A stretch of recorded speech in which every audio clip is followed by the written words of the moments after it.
मी जे कार्यक्रम बघितले बाबा टी व्हीवरचे, आता खांडेकर साहेब बऱ्यापैकी बोलू देतात, पण हे प्रत्येक वेळेला असं नसतं हो. म्हणजे आम्ही तर उलट असं बघतो की तुमचे निवेद जे कोण अँकर करणारे असतात तेच सगळं सांगतात आणि समोरच्याला आम्ही ज्याला लिडिंग प्रश्न म्हणतो की तुम्हाला असं नाही वाटत का, असं म्हणून तोच प्रश्न त्यांच्याकडनं काढून घेतात म्हणून. एनिवे, आमचा मुख्य प्रश्न तोच आहे की तुमच्याही क्षेत्रामध्ये तुमच्या स्वतःच्याच म्हणण्यानुसार काही व्यक्ती अशा आहेत की ज्या याच्यानुसार चालणार नाहीत. एक सोपं जर आपण उदाहरण घेतलं की समजा जी व्यक्ती नुसतीच कोणीतरी सलमान खानसारखे सेलिब्रिटी आहे, नामांकित आहे, जी धनदांडगी असं आपण म्हणू, त्यांच्या विरुद्ध बाकी कोणी काही करत नाही आहे म्हणून मीडिया त्याच्याविरुद्ध आवाज उठवू शकतो.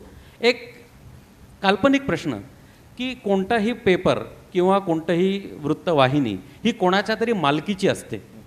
आता त्या पेपरच्या किंवा त्या वृत्तवाहिनीच्या मालकावरती जर असा काही खटला दाखल झाला, खरा खोटा अद्याप ठरायचं आहे, तर इतरांच्या बाबतीमध्ये जेवढी कठोर भूमिका तुम्ही घ्याल तेवढीच कठोर भूमिका त्याच्याविषयी तुम्ही घ्याल का?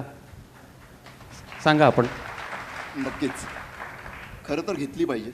मी याच्यामध्ये फक्त एक मध्ये इंटरप्ट करतो, म्हणजे चॅनलमध्ये जसे मध्येच कोणीतरी घुसतात ना. तुम्ही फार चांगला प्रश्न विचारलात आणि योग्य व्यक्तीला विचारलात.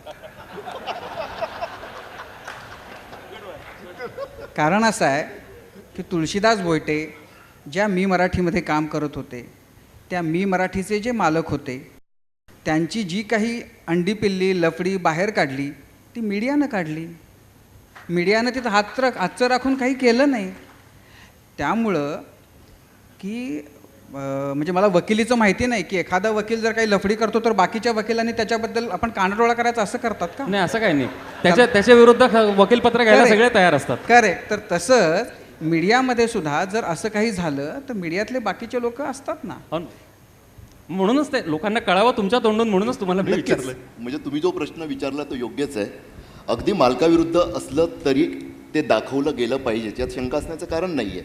मात्र हे सुद्धा नाकारता येत नाही की अनेकदा तसं करता येत नाही. ज्या पद्धतीनं अपेक्षा असते समाजाची किंवा आमचीसुद्धा इच्छा असते, मात्र ते करता येत नाही, हे सुद्धा नाकारता येत नाही. मग ते कोणत्याही उद्योगसमूहाचं चॅनल असू द्या किंवा जसं आत्ताच उल्लेख झाला की मी मराठी ज्यांच्या मालकीचं आहे त्या महेश मोतेवारांच्या बाबतीतल्या बातम्या, परंतु त्याचवेळी हे सुद्धा एक लक्षात घेतलं पाहिजे की इतर वेळी इतर अनेक ठिकाणी जे घडताना दिसलं ते किमान मराठीत तरी घडताना दिसत नाही. की गळ्यात जरी मगाशी म्हणजे असं वॉचडॉग म्हणून त्यांनी उल्लेख केला, वॉचडॉग म्हणून केला, या वॉचडॉगच्या गळ्यात पट्टा नसतो. म्हणजे अगदी सॅलरीपासून सर्व त्या मालकांकडून येत असलं तरीसुद्धा त्या मालकांच्या समर्थनार्थ हाती शस्त्र घेऊन उचलून दुसऱ्या मीडियाच्या विरोधात किंवा सरकारच्या विरोधात काहीतरी शस्त्र परजावं, अजून तरी सुदैवानं मराठी पत्रकारितेत तसं घडताना दिसत नाही. मी मराठीतसुद्धा तसं घडताना दिसलं. एक मध्ये क्षणभर बोलू का? प्रश्न काय म्हणजे हो, मी म्हणालो ना नाही, मुख्य काय असतं, प्रत्येक जण राजीव खांडेकर, महेश म्हात्रे किंवा तुळशीदास भोयटे एवढ्या वरच्या पदावर जाऊ शकत नाही की जे स्वतःच्या टर्म्स मालकांना सांगू शकतील की मी तुमच्याकडे राहायचं असेल तर मी हा असा राहीन, नाही तर मी चाललो, आणि ते म्हणतील की नाही नाही तुम्ही थांबा आमच्याकडे, कारण शेवटी तुमच्या नावाला भलं आहे. प्रश्न असा आहे की पत्रकारितेमध्ये सुरुवात जे करतात त्यांना एवढा ताठा किंवा एवढा बाणेदारपणा हा परवडण्यासारखा असतो का? नक्कीच ना. परंतु एक लक्षात घ्या, जे सुरुवात करतात त्यांच्यामध्ये बफर म्हणून आमच्यासारखी लोक असतातच ना, की ते प्रसंगी सर्व हलाल पचवतात. आणि जे म्हणजे आता तुम्ही राजीव सरांचा उल्लेख करताय, महेश म्हात्रेजींचा उल्लेख करताय, यांच्या बाबतीत तर मी अभिमानानं सांगेल, म्हणजे राजीव सरांसोबत मी 2दा त्यांच्या टीममध्ये काम केलेलं आहे. ही माणसं अशी असतात की ती स्वतः एका प्रोटेक्टिव्ह लेअरचं काम करतात. म्हणजे तसं त्या ज्युनियर जे नव्यानं सुरुवात करत असतात, उलट काही वेळा उलटं घडू शकतं, वेगळ्या घडू शकतात. मात्र अशा संपादकांकडून त्यात आपल्या स्वतःच्या टीमला योग्य ते संरक्षण देण्याचं काम होतं. एक थोडंसं फक्त मला एक वेगळं सांगायचं होतं. खरं तर माझी अपेक्षा अशी होती वकील म्हणून तुमच्याकडून की समदुःखी जे असतात त्यांनी एकत्र असलं पाहिजे. कारण लक्षात ठेवा, होतं काय की मीडिया ट्रायलचा आरोप आता मीडियावर होतो आहे. खरं तर मग राजीव सरांनी सांगितलं त्याप्रमाणे, म्हणजे आम्ही काही न्याय मिळवून देण्याचा प्रयत्न करतो वगैरे असंही नाही म्हणत मी, मात्र सत्य शोधण्याची ट्राय करतो. त्याला जर तुम्ही मीडिया ट्रायल म्हणत असाल तर ठीक आहे. मात्र एक लक्षात घ्या, आपल्याकडची न्यायालय ही जगात खरोखर चांगली मानली जातात तरीसुद्धा, म्हणजे आत्ताच महेशजींनी खूप मोठ्या आकडेवारी सांगितली तरीसुद्धा मात्र न्यायालयांवर सुद्धा जेव्हा स्वतःहून शिवमोटो दखल घेऊन काही चांगले निर्णय दिले, काही चांगले आदेश दिलेत सरकारला आणि काही कामं करून घेतली, तेव्हा इतर 2 स्तंभाच्या अधिकार कक्षेत अतिक्रमण केल्याचे आरोप झालेत आणि ओव्हर ॲक्टिव्हिझम न्यायपालिकेकडून होतो आहे असा सुद्धा आरोप झाला. खरं तर चांगल्या उद्देशाने केलं होतं. आता तुम्हीच लक्षात घ्या, मीडियासुद्धा जे करत आहे त्याचा उद्देश तोच आहे. मग त्याला मीडिया ट्रायल जरी म्हटलं जात असेल तरी आम्ही मान्य करतो आणि ते आम्ही करतच राहू. एक असं विचारायचं होतं भोईटे साहेब, जसं आत्ता आपण उल्लेख केला की खांडेकर साहेब किंवा म्हात्रे साहेब यांनी नवीन आलेल्या लोकांसाठी किंवा थोडंफार ज्यांचं चुकू शकतं, दबाव येऊ शकतो, अशांसाठी बफर म्हणून काम केलं, which is to their credit. मग असेच बफर न्यायपालिकेत असू शकतात, हे आपल्याला कबूल आहे की नाही? बफर मला वाटतं मोठी शिल्ड आहे. मग अहो बफर कुठे आहे? नाही बफर एक अशा लक्षात अर्थाने घ्या. बफर अशा नाही अर्थाने नाही, मला तर असं वाटतं अहो न्यायालयात गेल्यानंतर साधं शिंकण्याची पण सुद्धा भीती वाटते लोकांना. नाही, तो भाग आता वेगळा. मी असं पाय ठेवून इथेच बसलोय, महेशजी बसल्यात, राजीवजी बसल्यात, तो भाग आता वेगळा. प्रामाणिकपणे सांगा, तो भाग relax वेगळा. व्हायचं म्हटलं तरी नाही, शक्य नसतं. मुद्दा असा आहे, राजीवजींनी मगाशी असा मुद्दा मांडला की धनदांडगे लोक त्यांच्या पॉवरच्या आधारावरती न्यायाचा गळा घोटू पाहतात. याचा अर्थ ती जी कोण न्यायालय म्हणून व्यक्ती बसलेली आहे त्यांचा, कारण ती काही इनॉनिमस कन्सेप्ट नाही आहे, कोणीतरी व्यक्तीच तिथे न्यायदानासाठी बसली. मग त्या व्यक्तीवरती समजा त्यांनी दबाव आणण्याचा प्रयत्न केला, तर अशा वेळेला अशा दबावाला तू बळी न पडता तुला जे पटेल ते कर असं सांगण्यासाठी त्यांचे वरिष्ठ कोणीतरी असावे लागतात ना, ज्याला मी बफर म्हणतो. तर अशा प्रकारे जसे तुमच्या क्षेत्रात चांगले वागणारे बफर आहेत, तसे न्यायपालिकेमध्ये वरिष्ठ पातळीवरती असणारे जजेस असू शकतातच की नाही? हो नक्कीच असू शकतात. मात्र एक छोटंसं मला त्या बाबतीतलं सांगायचं आहे. एक आपण लक्षात घेतलं पाहिजे की मीडिया ट्रायल म्हटलं की फक्त आणि फक्त की न्यायालयीन काहीतरी कामकाज चाललं आहे संदर्भातच असं होत नाही. अनेकदा काही तपास चाललेला असतो आणि त्या संदर्भात सुद्धा जर आम्ही एकदा नेहमीचा एक आक्षेप ठरलेला असतो, अगदी सर्वसामान्य आमचे वाचक किंवा दर्शक त्यांना अधिकार आहे, कारण शेवटी त्यांनाही तो अधिकार आहे. एक आक्षेप घेतला जातो की आम्ही पाठपुरावा करत नाही, आमच्या सातत्य नसतं. आणि हा मीडिया ट्रायलचा तेव्हाच आक्षेप येतो की एखाद्या महत्त्वाच्या प्रकरणात आम्ही सातत्यपूर्ण कव्हरेज केलं तर. आत्ताच म्हणजे मगाशी दिलीपजींनी उल्लेख केला, ॲडव्होकेट उदय वारुंजेकर यांची जी नेमणूक झालेली आहे ते प्रकरण पहा ना आता, किंडी प्रत्यारोपणाचं. तुम्ही लक्षात घ्या त्यातलं काय घडलेलं आहे. जर मीडियाने ते पोलिसांनी उघडकीस आणलं आहे का? मुळात नाही. एक NGO पुढे येते, आता म्हटलं तर मग त्या NGOला काय अधिकार आहे? मीडिया व्यवस्थित एका मोठ्या उद्योग समूहाचं की ज्यांच्याकडून मोठ्या प्रमाणावर मीडियाला रेव्हेन्यू येतो, ज्यांचं PR खूप स्ट्रॉंग आहे, ज्यांच्याकडे खूप पॉलिटिकल मोठं प्रोटेक्शन आहे, मात्र त्यांच्या विरोधातल्या बातम्या येतात, प्रत्येक टप्प्यावरच्या बातम्या येतात आणि त्यातूनच पुढे अगदी त्या कंपनीच्या CEO पर्यंत आरोपी केले जातात. आरोपी म्हणतोय मी अगदी त्या किंडीचोर वगैरे शब्द नाही वापरत, हे लक्षात घ्या. दुसरं असं की एक लक्षात घेतलं पाहिजे की 1982मध्ये प्रत्यारोपण कायद्यात जे बदल करून घेतले सोयीस्कररित्या, स्वतःकडे जे अधिकार डॉक्टरांनी ओढवून घेतले. आता जर मीडियाने हे उघडकीस नसतंच आणलं तर सरकारला 3 दिवसापूर्वी सद्बुद्धी झाली असती का की ॲडव्होकेट उदय वारुंजेकर यांच्यासारख्या माणसाला नेमण्याची आणि पुन्हा एकदा त्या जे बदल करण्यात आलेत स्वतःच्या सोयीनं आणि पुन्हा चलाखी येतात. आता हे लक्षात घ्या, उघडकीस माध्यमं आणतात आहे आणि त्यामुळेच खरं तर 50 लाख एका केसप्रमाणे किती मोठे डील असतात हे आपण लक्षात घेतलं पाहिजे. मला असं वाटतं तुलसीदास आत्ता जे म्हणाले त्याला धरून एक गोष्ट सांगू इच्छितो की पत्रकारांना जे संरक्षण असायला पाहिजे सर्वतः ते संरक्षण नसतं. पत्रकारांवर हल्ले होतात. गेल्या 6 महिन्यामध्ये उत्तर भारतामध्ये 2 पत्रकारांच्या हत्या झाल्या. तर या सगळ्या याच्यात जसं आता डॉक्टरांबद्दल बोलताना त्यांनी सांगितलं की डॉक्टरांवर सुद्धा हल्ले होतात, डॉक्टरांचे क्लिनिक्स फोडले जातात. याचं कारण आहे की डॉक्टरांची विश्वासार्हता कमी झालेली आहे, त्या पेशाबद्दलचा आदर कमी झालेला आहे. आणि पत्रकारांवरही हल्ले होतात कारण त्यांच्याबद्दलची भीती वाढलेली आहे. एक मला जो एक तुम्ही म्हणजे मला असं वाटतं की तो एक मुद्दा आहे जो तुम्हाला फार खलतोय की जसं एखादी धनदांडगी व्यक्ती किंवा समूह जर न्यायव्यवस्थेमध्ये जर गळा घोटू शकत असेल, मीडियाचा सुद्धा ते घोटू शकतात का? आणि घोटू शकतात असं तुम्हाला म्हणायचं आहे. नक्कीच घोटू शकतात. फक्त भानगड काय होती, म्हणजे आपण अशी अनेक उदाहरणं बघितलीत. होतं काय की एक जण 4 जणांच्या बद्दल तसं काही, म्हणजे पत्रकारितेमध्ये सगळे धुतल्या तांदळासारखे आहेत असं बिलकुल नाही आहे. ते तर कुठेच नसतात. सगळीकडं जसे बदमाश संभाविताच्या याच्यामध्ये साधूच्या वेशामध्ये जसे असतात तसे इकडेही आहेत. मी त्याच्यामध्ये बघतो ते असं की समजा असा कुणीतरी एखादा राजकारणी आपल्या 4 बगलबच्च्यांना घेऊन एखाद्या व्यक्तीच्या विरोधामध्ये काहीतरी करेल, त्याच्या भानगडी बाहेर काढेल, त्याला नंगा करेल, तर तो जो आहे तो त्याच्या बगलबच्च्यांच्या मदतीनं ह्याचं करेल. हां, जर समजा एखादा उद्योग समूह त्यांच्या भानगडी ज्या आहेत त्या मिटवण्यासाठी किंवा जसं ते न्यायालयामध्ये घुसून समजा ज्याचं मी म्हटलो की गळा घोटण्याचा प्रयत्न करतो न्यायाचा, तसा तो मीडियामध्ये जाऊन सुद्धा करण्याचा प्रयत्न करू शकतो.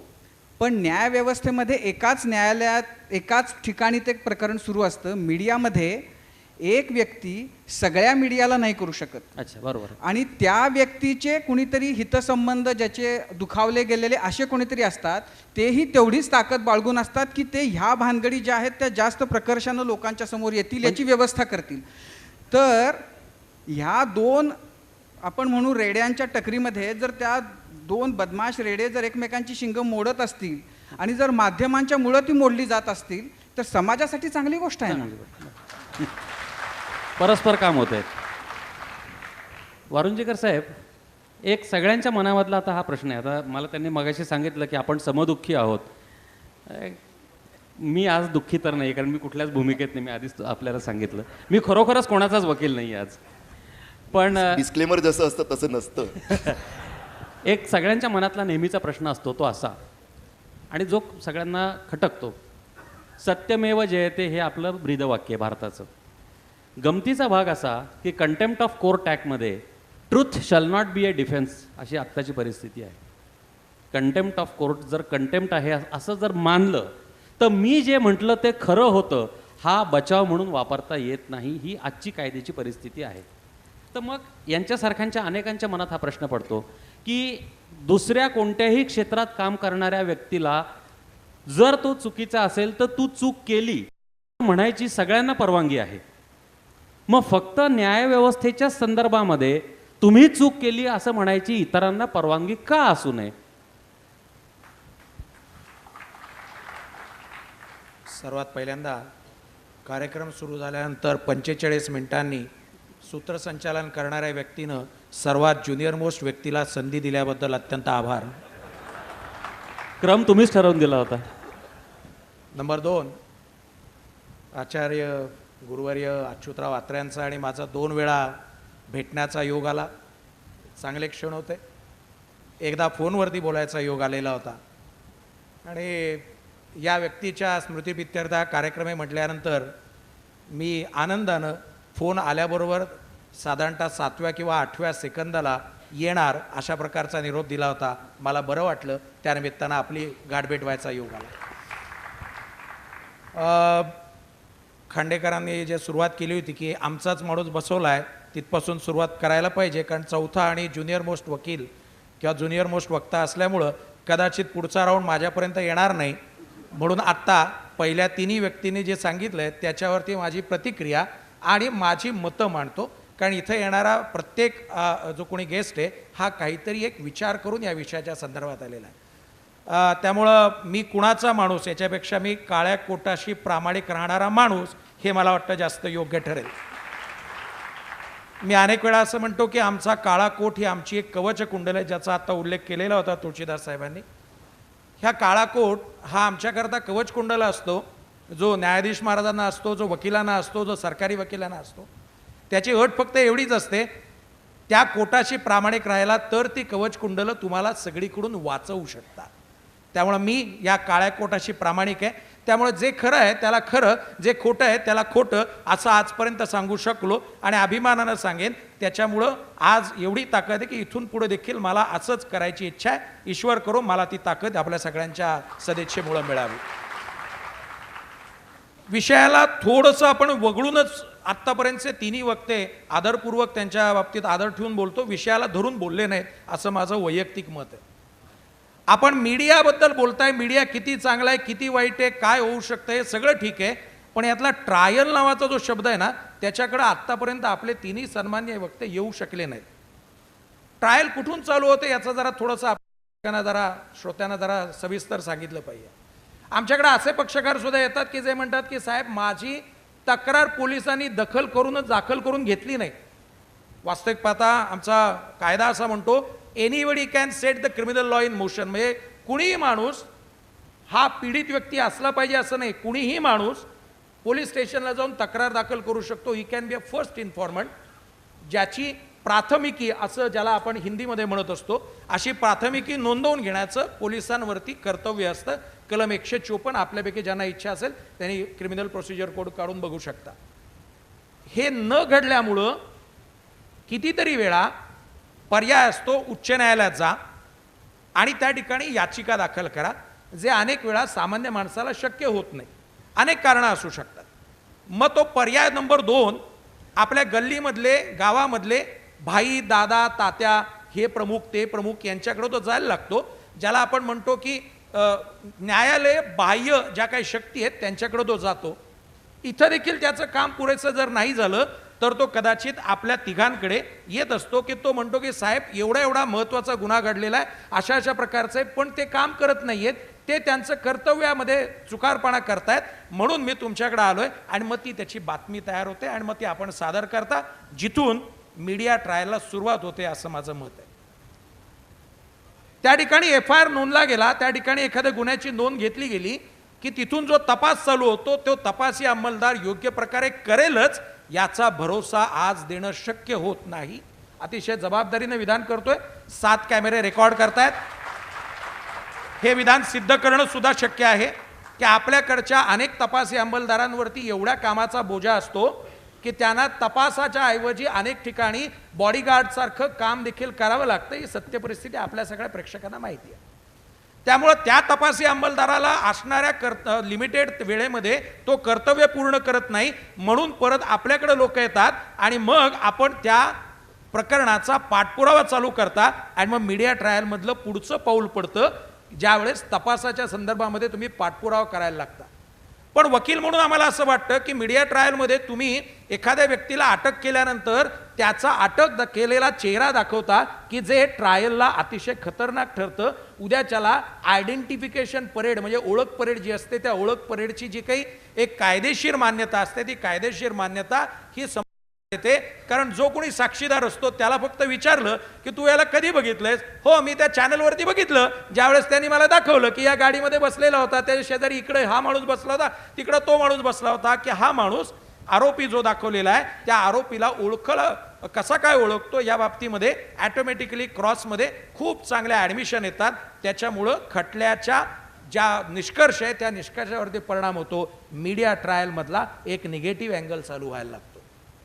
खूप वेळा असं घडतं की आपण अतिशय उत्साहामध्ये जाता की डॉक्टर पोळ यांचं साताऱ्यामधलं उदाहरण सांगू शकेन की आपले अनेक बांधव त्या ठिकाणी जातात आणि अक्षरशः दुपारच्या वेळेत सांगितलेलं उदाहरण, ती चर्चा की अक्षरशः त्या खड्ड्यामध्ये जाऊन तिथलं वार्तांकन करून तिथं कॅमेरा अगदी क्लोजअप घेऊन तुम्ही दाखवता की ज्याचा पुरावा उद्याच्याला कोर्टामध्ये टिकूच शकणार नाहीये.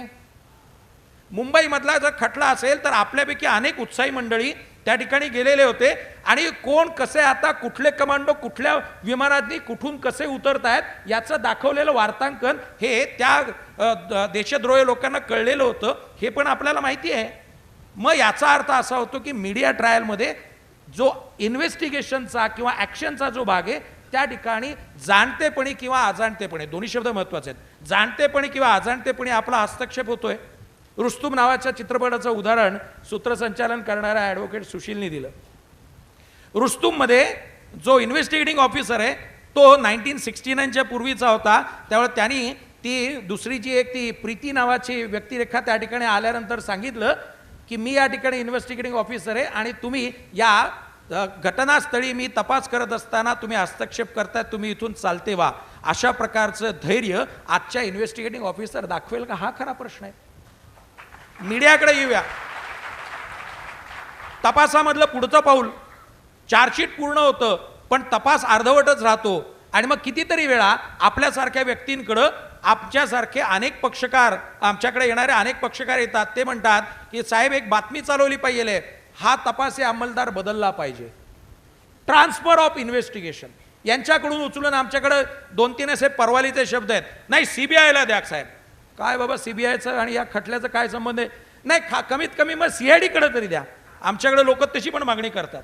आणि मग या प्रकारच्या बातम्या आपल्याकडून अनेक वेळा चालवल्या जातात, ज्या वृत्तपत्र माध्यमातून असतात, ज्या इलेक्ट्रॉनिक मीडियामधून असतात, की हा तपास पारदर्शीपणे होत आहे किंवा नाही.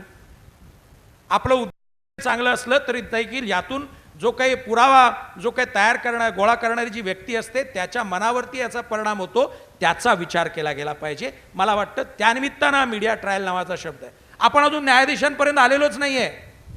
सरकारी वकील कुठला असावा किंवा नसावा या बाबतीमध्ये आजकाल प्रकरणं चालू होतात.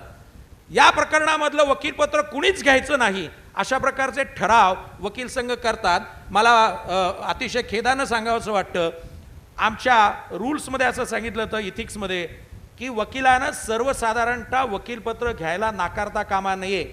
सर्वसाधारण हा शब्द महत्वाचा आहे. अपवादात्मक परिस्थितीमध्ये वकीलपत्र घ्यायला नाकारू शकतो. मग वकीलपत्र घ्यायचं का नाही या बाबतीमध्ये देखील आपण एक जनमत तयार करत असतात, किंवा या प्रकरणामध्ये विशेष सरकारी वकील म्हणून कुणाची नेमणूक करावी या बाबतीमध्ये बातम्या वेगळ्या वेगळ्या पद्धतीनं चालवल्या जातात. त्या चालवणाऱ्यांचा करता वेगळा असतो, कदाचित पे करता वेगळा असतो, कदाचित हितचिंतक वेगळे असतात. त्यामुळे हे आपल्याला सगळ्यांना माहिती आहे. त्यामुळं मीडिया ट्रायलमधला अजून एक पैलू आपल्यासमोर आला, की सरकारी वकील कोण असावा, कसा असावा, याच्या देखील जे काही निर्णय प्रक्रिया, त्या निर्णय प्रक्रियेवरती प्रत्यक्ष किंवा अप्रत्यक्षपणे थोडंसं इन्फ्लुएन्स, थोडासा त्या ठिकाणी हस्तक्षेप करण्याचा प्रयत्न होतो. अजून एक पैलू त्याचा सांगितला पाहिजे. न्यायाधीश हा देखील माणूस आहे, परंतु तो देखील चुका करण्याची शक्यता असते. तो चुका करू नये म्हणूनच त्याला एक ट्रेनिंग दिलेलं असतं, ज्या ट्रेनिंगमध्ये अनेक गोष्टींची बंधनं असतात, ज्याला आपण कोड ऑफ कंडक्ट म्हणतो. त्या कोड ऑफ कंडक्टमध्ये आम्ही असं म्हणतो की न्यायाधीश महाराज हे काचेच्या मनोऱ्यामध्ये राहणारे सामान्य नागरिक असतात. का बरं काचेच्या मनोऱ्यामधले? किंवा आपण त्याला असंही म्हणू शकतो की हस्तिदंती मनोरा, कारण तुळशीदासनी सांगितलं की यांना काही संरक्षण आहे, त्यामुळे आपण हस्तिदंती मनोऱ्यामधले सामान्य माणसं म्हणूया. पण त्याला देखील ती सामान्यच माणसं आहेत, फक्त ती हस्तिदंती मनोऱ्यामधली आहेत. त्यांच्यापर्यंत इनडायरेक्ट ब्रीफिंग आपल्यापैकी अनेक लोक करत असतात. आमच्याकडे आलेल्या एका पक्षकाराचा फर्स्ट हँड एक्सपिरियन्स सांगतो. एक न्यायाधीश मुंबईमधून दिल्लीमधून मुंबईला त्यांची नेमणूक झाली, आणि मुंबईला नेमणूक झाल्यानंतर आमचा पक्षकार एवढा हुशार होता की त्या पक्षकारांना त्या साहेबांकडे कुठलं वर्तमानपत्र वाचलं जातं याची माहिती काढली. त्या वर्तमानपत्राच्या मुंबईमधल्या व्यक्तीला गाठलं, आणि या खटल्याच्या संदर्भातली माहिती, जी तारीख आहे त्याच्या आदल्या दिवशी बरोबर त्या वर्तमानपत्रामध्ये लिहून आणली, जेणेकरून इनडायरेक्ट ब्रीफिंग त्या दिल्लीमधून मुंबईमध्ये आलेल्या न्यायाधीश होऊ शकेल. अशा प्रकारचे अनेक प्रकार घडत असतात. टाळता येणार नाही, नाकारता येणार नाही, सत्य परिस्थिती आहे. न्यायाधीश महाराज संध्याकाळी विरंगुळा म्हणून चॅनल सर्फिंग करणं हे काही नवीन नाही आहे. वर्तमानपत्राचा जो काही रतीब लावलेला असतो, कारण आदरणीय सरकार देखील आपल्याला त्यांना वर्तमानपत्राचा एक भत्ता देत असतं, त्यामुळे त्या भत्त्याचा वापर म्हणून जर वर्तमानपत्र वाचत असेल तर ती देखील सामान्य व्यक्ती आपल्या लिखाणामुळे थोडंसं का होईना पण त्याचं मत तयार करणं, याच्यामध्ये काही नवीन काही वाटत नाही आहे. म्हणूनच प्रश्न असा येतो की ही सगळी जी काही प्रक्रिया आहे, या प्रक्रियेला आपण मीडिया ट्रायल म्हटलं पाहिजे का? कारण हा कुठला मीडिया किती चांगला किती वाईट असा प्रकारचा परिसंवाद नाही. या मीडिया ट्रायलमध्ये जो काही आपला रोल असतो त्या रोलच्या संदर्भात चर्चा झाली पाहिजे होती, असं माझं वैयक्तिक मत आहे. मग ही योग्य आहे का अयोग्य आहे, ही जर करायची असेल तर ती किती लेवलपर्यंत परमिटेड असलं पाहिजे? ती जर नको म्हणत असाल तर कुठल्या प्रकारची अदृश्य त्याच्यामध्ये रेषा असली पाहिजे? कारण ही लक्ष्मण रेषा ओलांडल्यानंतर ज्याचा उल्लेख आता सूत्रसंचालन करणाऱ्या व्यक्तीने केला होता, त्या कंटेम्प्ट ऑफ कोर्टपर्यंत आपण येतो. आणि या प्रश्नाचं उत्तर देऊन मी माझं सुरुवातीचं आलेलं मत संपवतो. सुरुवातीचं असं म्हणतो की पुढच्या राऊंडला कदाचित माझ्यापर्यंत देखील बॉल येण्याची शक्यता आहे. कंटेम्प्ट ऑफ कोर्ट कायदा याच्यामध्ये आता गेल्या साधारणतः 8 वर्षापूर्वी दुरुस्ती झाली, आणि त्याच्यामध्ये truth is a defence for contempt अशा प्रकारचं तरतूद आता आलेली आहे. दुर्दैवानं या ट्रूथ इज अ डिफेन्स याचा वापर करण्याची संधी देखील एका ज्येष्ठ पत्रकाराच्या वतीनं मला मिळालेली होती. मुंबई उच्च न्यायालयामध्ये आम्ही तो प्रयोग केला. माननीय उच्च न्यायालयाच्या समोर आम्ही असं दाखवायचा प्रयत्न करत होतो की मी अमुक अमुक न्यायाधीश महाराज यांच्या विरुद्ध केलेले जे काही आरोप आहेत ते आरोप खरे आहेत. दुर्दैवानं उच्च न्यायालयाने ते काही मान्य केलं नाही. त्यांना शिक्षा दिली की जेल किंवा त्यांना एक 5,000 रुपयाचा दंड. आमचे पत्रकार जे कोणी पक्षकार होते ते अतिशय तत्ववादी होते, त्यांनी सांगितलं की मी पैसे भरणार नाही, मी जेलमध्ये जायला तयार आहे, कारण मी ट्रूथ इज अ डिफेन्स या प्रकारचं शस्त्र त्या ठिकाणी वापरलेलं आहे. दुर्दैवानं अनेक हितचिंतक होते किंवा सुदैवानं होते, त्यांनी ते 5,000 रुपये डोनेशननी गोळा केले आणि ते डोनेशनने 5,000 रुपये दंड भरला. तरी देखील प्रकरण सर्वोच्च न्यायालयामध्ये गेलेलं होतं. सर्वोच्च न्यायालयानं दंड भरलेला आहे, आता कशाला हे प्रकरण वाढवता असं म्हणून त्या प्रकरणावरती एकूण पडदा टाकला. विषयाकडे परत येतो. जो आपण प्रश्न विचारला होता तो असा आहे की कंटेम्प्ट ऑफ कोर्टच्या संदर्भातला प्रश्न होता. ट्रूथ इज अ डिफेन्स हे आत्ताची, पण खूप वेळा असं होतं की जिल्हा पातळीवरती प्रॅक्टिस करणारे आमचे जे वकील बंधू आहे त्यांना सर्वसाधारणतः कंटेम्प्ट ऑफ कोर्टच्या प्रकरणं कशी चालवली जातात किंवा कसं त्याचा कायदा या संदर्भातलं अनुभव फारसा नसतो, संधी मिळालेली नसते. कारण कंटेम्प्ट ऑफ कोर्टची प्रक्रिया ही उच्च न्यायालयानं स्वतःच्या अखत्यारीत ठेवलेली आहे. त्यामुळे ही प्रकरणं उच्च न्यायालयामध्ये चालतात. अनुच्छेद 215 ऑफ कॉन्स्टिट्यूशन ऑफ इंडियाच्या अंतर्गत ती पॉवर आहे. त्याचप्रमाणे कंटेम्प्ट ऑफ कोर्ट ॲक्टच्या कलम 10 प्रमाणे देखील ती पॉवर आहे की सबऑर्डिनेट कोर्टाचा हुकूम जो आहे त्याचा अवमान झाला असल्यास ते केले जाऊ शकतं. 2 प्रकारचे कंटेम्प्ट होतात. एक असतो सिव्हिल कंटेम्प्ट, ज्याला आपण म्हणतो की इंटेन्शनल अँड डेलिबरेट डिसओबिडियन्स, म्हणजे एखादा आदेश दिलेला आहे अमुक अमुक करू नये किंवा अमुक अमुक करावं, म्हणजे to do something and not to do something, पण ते कृत्य केलं किंवा नाही केलं तर तो सिव्हिल कंटेम्प्ट असू शकतो, ज्याला कंपॅरेटिव्हली आपण साधी शिक्षा म्हणू शकतो. जो क्रिमिनल कंटेम्प्ट आहे तो कदाचित आपल्या सगळ्या 3 पाहुण्यासाहेबांना जरा थोडासा महत्त्वाचा वाटू शकतो. क्रिमिनल कंटेम्प्ट म्हणजे प्रत्यक्ष किंवा अप्रत्यक्षरित्या आपण न्यायालयीन प्रक्रियेमध्ये जर हस्तक्षेप करत असाल तर अशा प्रकारच्या कृत्याला क्रिमिनल कंटेम्प्ट म्हटलं जाऊ शकतं. या क्रिमिनल कंटेम्प्टच्या बाबतीमध्ये जे क्रिमिनल प्रोसिजर कोडमधले जे नियम आहेत की ज्याला बियॉन्ड रिझनेबल डाऊट गुन्हा सिद्ध करावा लागतो, अशा प्रकारचे निकष लागत नाहीत. It's a summary trial. आपल्या सगळ्यांच्या प्रेक्षकांच्या माहितीकरता नर्मदा बचाव आंदोलनाचं ज्यावेळेस निकालपत्र आलं त्या निकालपत्रावरती बुकर पारितोषिक विजेत्या लेखिकेनी टीका टिप्पणी केलेली होती. माननीय सर्वोच्च न्यायालयाला वाटलं की याला एक लक्ष्मण रेषेच्या पुढे जाऊन तुम्ही टीका टिप्पणी करताय, त्यामुळे त्या व्यक्तीला देखील कंटेम्प्ट ऑफ कोर्टच्या अंतर्गत शिक्षा करण्यात आलेली होती. या विषयाच्या शेवटाकडे येतो की ही जी अदृश्य लक्ष्मण रेषा आहे ती खटल्या गणित ती कायदा डेव्हलप होतो. असं कुठं नाही आहे की अमुक केलं म्हणजे कंटेम्प्ट ऑफ कोर्ट, तमुक केलं म्हणजे कंटेम्प्ट ऑफ कोर्ट नाही. पण कंटेम्प्ट ऑफ कोर्ट हे कशासाठी आहे तर ही जी प्रक्रिया आहे, ज्या प्रक्रियेवरती सुमारे आज 3 कोटी लोकांचा विश्वास आहे आणि अन्य अशा अनेक माणसं आहेत की ज्यांना असं वाटतं की आपलं प्रकरण न्यायालयात जाऊ नये, अशा कोट्यावधी लोकांचा विश्वास या न्यायिक प्रक्रियेवरती असल्यामुळं या न्यायिक प्रक्रियेमध्ये अनावश्यक हस्तक्षेप होऊ नये म्हणून कंटेम्प्ट ऑफ कोर्टची तरतूद करण्यात आलेली आहे. मला वाटतं सुरुवातीला एवढं पुरेसं आहे. धन्यवाद. तुम्हाला मला असं वाटलं होतं मध्येच ऑर्डर बोलावं. नाही मला कारण आम्ही 4 जण जेवढा वेळ बोललो त्याचा निम्मा वेळ ते एकटे बोललेले आहेत. त्यामुळे आता त्यांना पहिले संधी द्यायला लागेल. नाही मला जे ॲडव्होकेट वारुंजीकर बोलले त्याच्याबद्दल म्हणजे 2 गोष्टी मला बोलायच्या.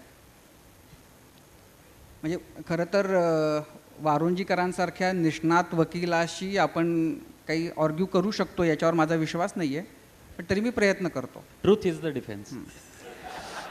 असं आहे की मीडिया म्हणून न्यायव्यवस्थेचं जे काही स्थान आहे, हा संघर्ष मीडिया विरुद्ध न्यायव्यवस्था असा आहे असं मी मानत नाही.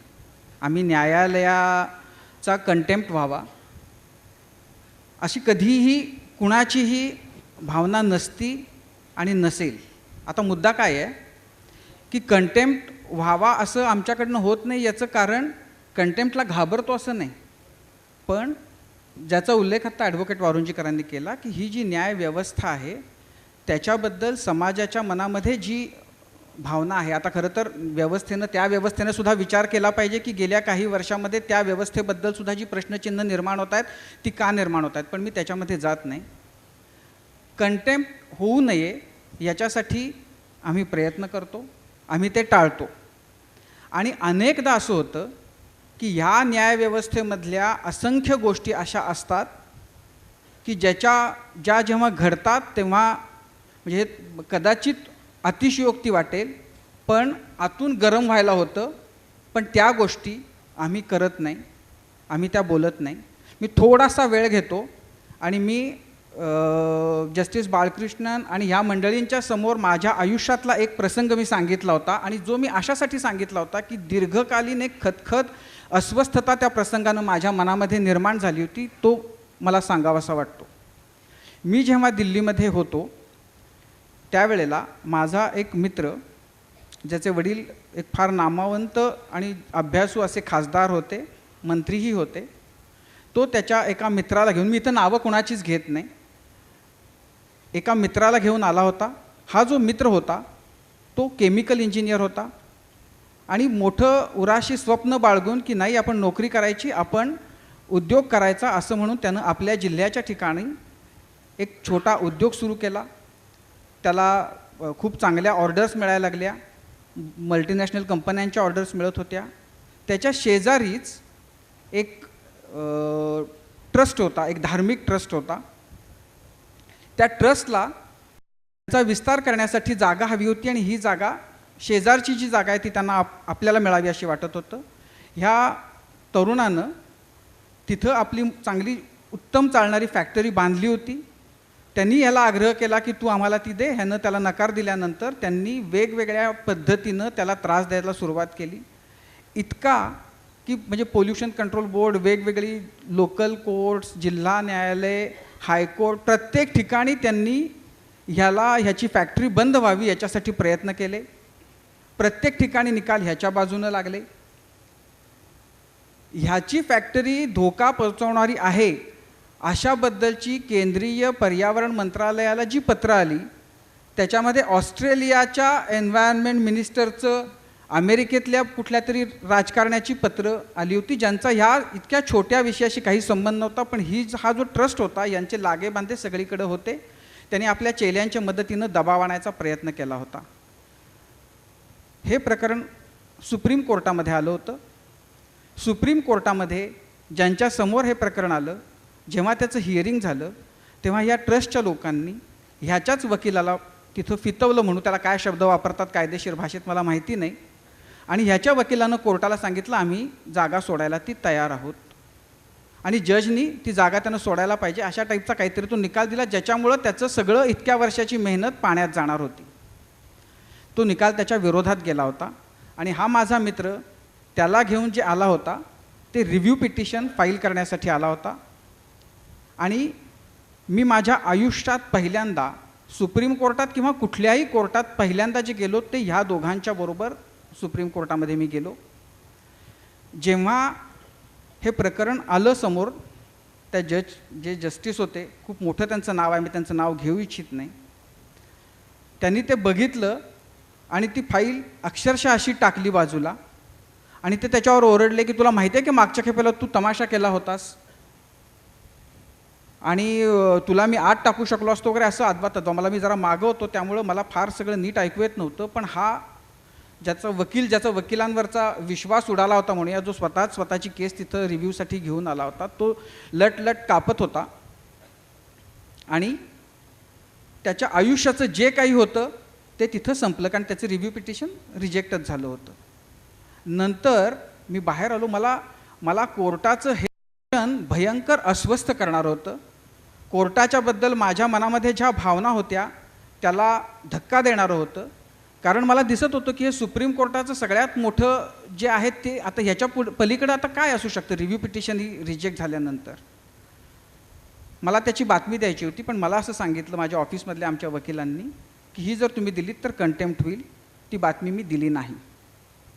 ह्या गोष्टीची मला खूप अस्वस्थता होती माझ्या मनामध्ये. मी म्हटलं की आता हे सगळे मोठे जस्टिस आणि हे आहेत त्यांच्यासमोरही सांगितली पाहिजे. त्याच्यानंतर मला सोली सोराबजी आणि फरी नरीमन दोघंही त्यावेळेला होते. त्यांनी सांगितलं नाही बेटा तू तर द्यायला पाहिजे होती, याच्यात काही कंटेम्प्ट नव्हता, तू ते द्यायला पाहिजे होतं. आता तो कंटेम्प्ट होता का नव्हता हा भाग आपण बाजूला ठेवू.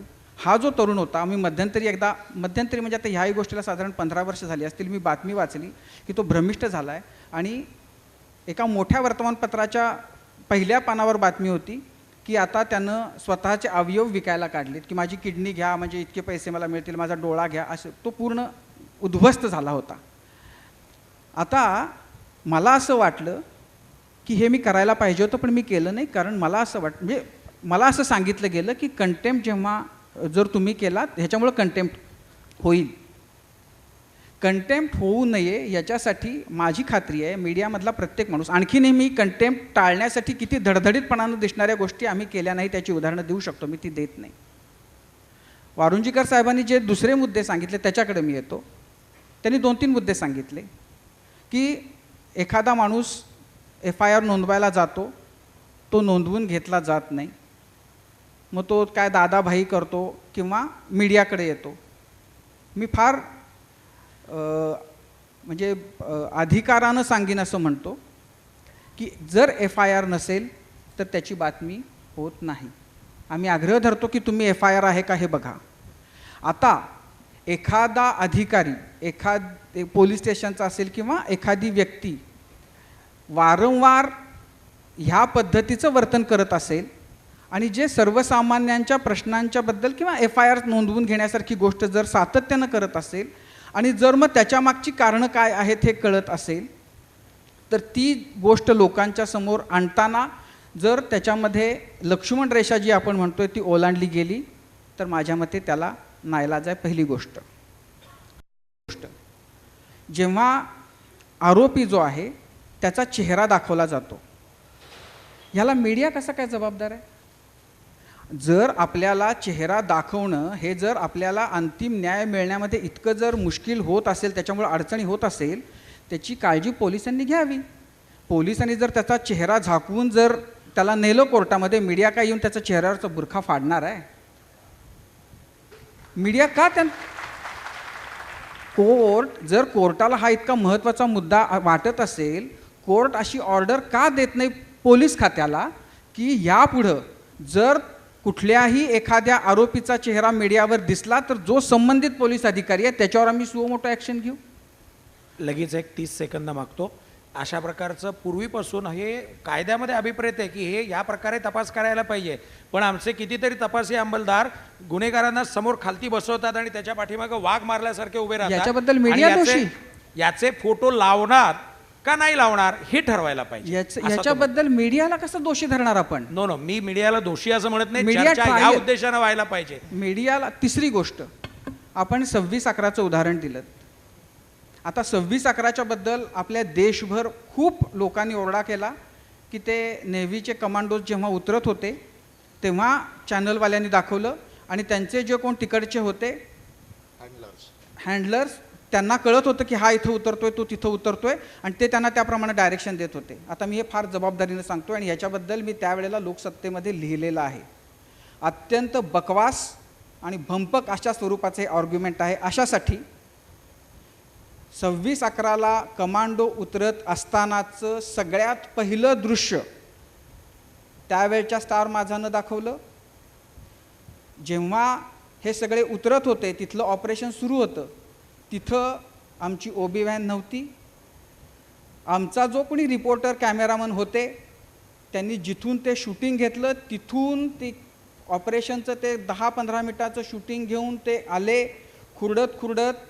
आता आपल्याला म्हणजे तिथली ठिकाणांचं जर सांगायचं असेल तर साधारण 1 किलोमीटरभर अंतरावर जिथं OB व्हॅन होती तिथं घेऊन आले आणि त्याच्यानंतर आम्ही ते टेलिकास्ट केलं. आणि मी फार जबाबदारीनं सांगतोय की ते टेलिकास्ट करणारं सगळ्यात पहिलं चॅनल आमचं होतं, पण ऑपरेशन आणि आमचं टेलिकास्ट ह्याच्यामध्ये किमान 15 ते 20 मिनिटाचं अंतर होतं.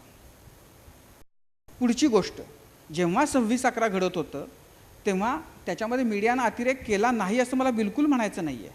मीडियामधले अतिउत्साही लोक ताजच्या बाहेर तिथं आपण म्हणजे जणू काही जेम्स बॉन्ड आहोत अशा पद्धतीनं झोपून तिथनं PTC करत होते, कॅमेऱ्यासमोर बोलत होते. अत्यंत माकड चाळे त्यांनी केले. आपल्या पोलिसांना, आपल्या संरक्षण विभाग जे कोणी बघणारे होते त्यांना तिथं कॉर्डन ऑफ करता नव्हतं येत. त्यांनी का नाही सांगितलं की ही रेष इथं आम्ही आता बॅरिकेड्स टाकणार, इथून पुढं मीडियाचा जाणार नाही. तुम्हाला फालतू राजकारण्यांच्यासाठी तुम्ही बॅरिकेडिंग करता? जर देशाच्या बाबतीमधला एवढा महत्त्वाचा तिथं काहीतरी घडतंय का तुम्ही त्यांना जाऊ दिलत मीडियाला तिथंपर्यंत? जर तुम्ही जाऊ देता, तुम्ही जर आरोपीला घेऊन उभे राहता, तुम्ही त्याच्याबद्दल बोलता, तुम्हाला असं वाटतं की त्याच्याबरोबर आपला फोटो चमकावा, तुम्हाला असं वाटतं की हे केल्यानंतर तुम्हाला कोणतं तरी पारितोषिक पुरस्कार मिळणार आहे, त्याला मीडिया कसं जबाबदार? आम्हाला बातम्या हव्यात, आम्ही बातम्या देणार. जे काही घडतंय, जसं काही घडतंय ते दाखवण्याचा आमचा अधिकार आहे. आता याच्यामध्ये एक जी परत लक्ष्मण रेषा आहे ती ही आहे की देशाचं हित जिथं येतं त्या देशहिताला नख लागेल असं आम्ही काही करू नये. 100% मला मान्य आहे. आपण मीडियानं ज्या काही गोष्टी गेल्या 2-4 वर्षामध्ये शहाणपणा त्यांना आलेला आहे. आपण आपल्या मीडियावर, तुम्ही मला सांगा कुणीही रक्त तुम्ही बघितलं आहे का गेल्या 5 वर्षामध्ये? आपण मुंबईमध्ये रेल्वे बॉम्ब स्फोट जेव्हा झाले होते तेव्हा मीडियानं काय पद्धतीनं किती गलिच्छपणानं ते सगळं कव्हर केलं होतं आठवा. गेल्या काही वर्षामध्ये हे आपल्याला मीडियाला म्हणेन मी शहाणपणा आले की अशी दृश्य दाखवू नयेत. आपण BBC, CNN काय पद्धतीनं ते दाखवतात ते बघतो. आपण त्या पद्धतीनं त्या दिशेनं जावं. आपण जे काही करतोय ते चुकीचं आहे हे जाणीव झाली, त्या दिशेनं जाण्याचा प्रयत्न केला. मीडिया सगळी रिस्ट्रिक्शन स्वतःवर लादून घेईल. मीडिया 100% प्रयत्न करेल. ज्याचा मगाशी उल्लेख झाला की NBS ही जी न्यूज ब्रॉडकास्टर स्टँडर्डायझेशन अथॉरिटी जी आहे ती आम्ही स्वतःला शिस्त लावण्यासाठीच निर्माण झालेली व्यवस्था आहे. आणि त्याच्यातून आम्ही प्रत्येक बारीक सारीक गोष्टीमध्ये मीडियानं कसं वागावं, कोणत्या परिस्थितीमध्ये, याच्याबद्दलचे देशभरातल्या चॅनल्सना डोस देत असतो. पण जर आमची ज्यांच्या हातामध्ये ह्या सगळ्या गोष्टी रोखण्याची ज्यांच्याकडे अधिकार आहे ते जर आपल्या जबाबदारीनं किंवा त्या जबाबदाऱ्या पार नसतील, मीडिया तर स्वतःच्या कृतीनुसार त्या पार पाडेलच, तर आपण त्याच्याबद्दल मीडियाला किती दोष देणार? वकिलांच्या संघटना जर समजा बहिष्कार घालत असतील, मला तर वकिलांच्या संघटनांनी बहिष्कार घालणं हे तात्विकदृष्ट्या गैर असेलही. नाही, पण शेवटी जर- बहिष्कारापर्यंत आपण समजू शकतो. आरोपीला मारण्यापर्यंत पण वकील पुढे गेलेले आहेत ना.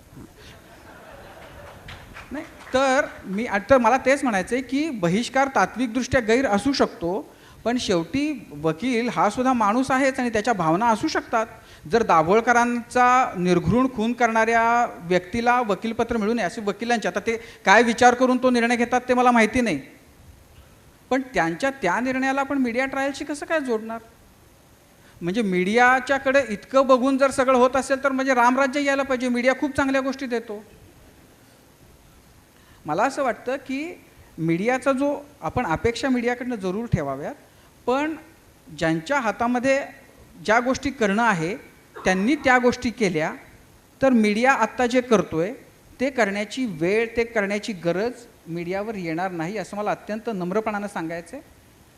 खांडेकर साहेब, म्हात्रे साहेब, आपल्या दोघांच्या बोलण्यावरून एकूण असं वाटतं म्हणजे अप्रत्यक्षरित्या की आपल्या म्हणण्यानुसार या सगळ्या वार्तांकनांमध्ये त्याच्या होणाऱ्या परिणामामध्ये मीडियाची काहीच चूक नाही का? असं कधीच म्हणणार नाही. अच्छा. असं कधीच नाही. असं आहे की मीडिया नाही, 100% चुकतो. मीडिया अत्यंत उथळपणानं अनेकदा वागतो. नाही, मीडियाला मी याला जोडून एक विशेषतः जो मुद्दा 26/11चा आला आणि इलेक्ट्रॉनिक मीडियाबद्दल तो आक्षेप जास्त असतो आणि इथे मीडिया ट्रायल म्हणून तुम्ही वर्तमानपत्रांच्या संपादकांना ऐवजी आम्हा तिघांना वाहिन्यांच्या संपादकांना बोलवलंय, हे सुद्धा एक चांगलं झालं नाही, पण आपला प्रवास तिघांचाही प्रिंट मीडियामधूनच झालेला आहे. हो, काळ बदललेला आहे. तर यामध्ये एक गोष्ट मला इथे आवर्जून सांगावीशी वाटते की आपल्याकडे जो इलेक्ट्रॉनिक मीडिया आज काम करताना दिसतो आणि या आधी म्हणजे 70च्या दशकापासून पाश्चात्य देशांमध्ये इलेक्ट्रॉनिक मीडिया विकसित होत गेला आणि आपण त्यांच्यापेक्षा जवळपास 25-30 वर्ष मागे आहोत. आणि 26/11चा जो प्रकार झालेला होता त्या काळामध्ये मीडिया पौगंडावस्थेत होता. प्रत्येक म्हणजे माध्यम असो, संस्था असो, जसं व्यक्ती तिच्या आयुष्याच्या वेगवेगळ्या टप्प्यातून जात असते, बाल्यावस्था, पौगंडावस्था, त्यानंतर तिला समज यायला लागते, त्याचप्रमाणे माध्यमसुद्धा आता राजीव खांडेकरांनी जे सांगितलं समज येण्याच्या स्थितीपर्यंत येऊ लागलेली आहे. त्यामुळे चुकांमधून माणूस शिकतो, तशाच चुकांमधून संस्थासुद्धा शिकतात. चुकांमधून आता माध्यमं वेगळ्या पद्धतीने स्वतःवर नियंत्रण लादू पाहत आहेत, स्वतःला चौकटीमध्ये आणू पाहत आहेत. तर या सगळ्या पार्श्वभूमीवर तुम्ही एक गोष्ट लक्षात घेतली पाहिजे की आमच्यावर सुद्धा नियंत्रण आणणाऱ्या संस्था आहेत. प्रत्येक चॅनल ज्यावेळेस तुम्ही बघता त्यावेळेस त्या क्षणी चॅनलवर जो प्रोग्राम दाखवला जात असतो त्या प्रोग्राम संदर्भात तुमच्या मनात काहीही शंका, कुशंका राग काहीही असेल तर तुम्हाला त्याविरुद्ध तक्रार करण्याची तिथे मुभा आहे. हे तिथे पत्त्यासह, ईमेलसह, फोन नंबरसह सगळं लिहिलेलं असतं. त्यामुळे आमच्यावर नियंत्रण नाही किंवा अंकुश नाही अशी सुद्धा स्थिती नाही आहे. आम्ही प्रयत्न करत असतो. आमचे जे सहकारी असतात, बातम्या देणारे किंवा संपादन करणारे, त्यांना वेगवेगळ्या पद्धतीने त्यांना या सगळ्या गोष्टींची जाणीव करून देण्यापर्यंत. त्यामुळे जसा समाज तसा मीडिया आहे. मी याआधी सुद्धा सांगितलं की good newspaper means nation talking to itself. तर हा संवाद जो समाजामध्ये ज्या घटना घडत असतात त्याचं प्रतिबिंब माध्यमांमध्ये पडत असतं. त्यामुळे आता ज्या पद्धतीने ॲडव्होकेट वारंजीकरांनी सगळं निवेदन केलं, त्यात मला 2-3 गोष्टी जास्त इथे माझ्या अनुभवावरून सांगाव्याशा वाटतात. मी 1994 मध्ये महाराष्ट्राचे तत्कालीन गृहमंत्री, तत्कालीन मुख्य न्यायाधीश आणि 5 आमदार, त्यामध्ये एक संपादकसुद्धा होते, मुद्दाम सांगू इच्छितो, मोठ्या वर्तमानपत्राचे, या सगळ्यांच्या विरुद्ध रेप केसचं अटक वॉरंट गुजरातमधून विकत आणलं होतं. ते वॉरंट विकत मी आणि वारुंजीकर सर एकाच वसतिगृहात राहणारे होतो, विद्यापीठ वसतिगृहामध्ये. माझे अजून 2 मित्र आहेत, ॲडव्होकेट संत आणि राजीव भांबरेसुद्धा इथे आहेत. तर त्यावेळेस आमचा एक सहकारी ज्याच्यावर तशा पद्धतीची तसा प्रसंग गुजरला होता, त्याने मला सांगितलं की असा प्रसंग आहे आणि गुजरातमध्ये वॉरंट विकत मिळतात. माझ्या विरुद्ध 8 वॉरंट एका माणसाने लावलेले, त्यांचा काहीतरी व्यावसायिक वाद होता. तर मला ही गोष्ट अशक्य वाटली. मी त्याला म्हणालो की तू हे खोटं सांगतोयस, तुला ही बातमीविषयी वाटत असेल तर तू मला काहीतरी वेगळ्या पद्धतीने सांग. तो म्हणाला मी सगळ्या वर्तमानपत्रात जाऊन आलो, मुंबईतल्या सगळ्या टॉपच्या वर्तमानपत्रात गेलो, एकानेही याची दखल घ्यायची इच्छा व्यक्त केली नाही, कारण यामध्ये थेट कोर्टाचा संबंध आहे. म्हणजे आम्ही न्यायालयाला किती घाबरतो ते पण बघा तुम्ही. तर हे पाहण्यासाठी मी त्या माझ्या मित्राच्या बरोबर डाकोरला गेलो, गुजरातमधलं, जे श्रीकृष्णाच्या प्रसिद्ध मंदिरासाठी ते गाव प्रसिद्ध आहे. तिथे गेल्यानंतर मी जेव्हा तिथली सगळी व्यवस्था बघितली तेव्हा माझ्या लक्षात आलं की होय, इथे वॉरंट आपल्याला विकत घेता येईल. आणि मी तशा पद्धतीची केस बनवली. एक वकील पितापुत्र होते, त्यांच्याकडे मी गेलो. मला गुजराती बऱ्यापैकी बोलता येतं, त्याचा फायदा झाला. मी माझा पत्ता दिला आणि मी ती पूर्ण केस मला कशी पाहिजे ती त्यांना सांगितली. तुम्हाला आश्चर्य वाटेल, मी पहिल्यांदा मी त्या माणसाला किती पैसे दिले तो जाहीरपणे आकडा सांगतो. मी माझ्या ऑफिसमधल्या लोकांना पटणार नाही म्हणून त्यावेळेस सांगितलं होतं की मी या 6 लोकांच्या विरुद्ध 7,000 रुपये खर्चून हे अटक वॉरंट विकत आणलेलं आहे. माझ्या संपादकांचा विश्वास बसला नव्हता, पण मी तुम्हाला सांगतो मी ते फक्त 2,500 रुपयामध्ये विकत आणलं होतं. कायदा किती आपला मौल्यवान आहे बघा. ते वॉरंट मी विकत आणलं. विकत आणल्यानंतर त्यावेळेस जस्टिस चंद्रचूड आमच्या संस्थेशी संबंधित होते. त्यांना ती सगळी कागदपत्र दाखवण्यात आली आणि त्यांनी मला बोलावलं. ते म्हणाले, हे तू खरंच केलं आहेस? तुम्ही म्हटलं सर सगळे पेपर्स तुमच्यासमोर आहेत. आणि त्यांनी खूप प्रेमाने माझ्या पाठीवरून हात फिरवला. ते म्हणाले, तुला माहिती नाही तू काय केलेलं आहेस, ते कळेल तुला उद्या बातमी छापून आल्यानंतर. आणि त्यांनी आमच्या संपादकांना सांगितलं. म्हणजे बघा, न्यायदानाच्या क्षेत्रातील एक अत्यंत तपस्वी माणूस न्यायालय स्वच्छ झाले पाहिजेत यासाठी पुढाकार घेतो आणि त्यांनी ती बातमी छापून आणायला परवानगी दिली. मी जेव्हा ते वॉरंट आपले गृहमंत्री ज्या परिसरात राहतात तिथल्या पोलीस स्टेशनला द्यायला गेलो, ते पोलीस स्टेशन ते अटक वॉरंट घ्यायला तयार नाही. ते म्हणले, अहो आमच्या नोकऱ्या जातील हे आम्ही वॉरंट जर हातात घेतलं तरी. पण कारण गृहमंत्र्यांच्या विरुद्धचं अटक वॉरंट कोण हातामध्ये घेणार आहे. पण दुसऱ्या दिवशी जेव्हा त्या बातम्या प्रसिद्ध झाल्या, मी सकाळमध्ये होतो त्यावेळेस, सकाळच्या सर्व आवृत्त्यांमध्ये त्या बातम्या प्रसिद्ध झाल्या, तेव्हा या विषयाची मोठ्या प्रमाणात चर्चा झाली. पण त्यानंतरचा जो इतिहास आहे तो खतरनाक आहे. बातम्या प्रसिद्ध झाल्या, माझ्या मुलाखती प्रसिद्ध झाल्या मोठ्या मोठ्या वर्तमानपत्रांमध्ये, आणि त्यानंतर न्यायालयाचा वेगळ्या पद्धतीने ससेमिरा माझ्या मागे लागला.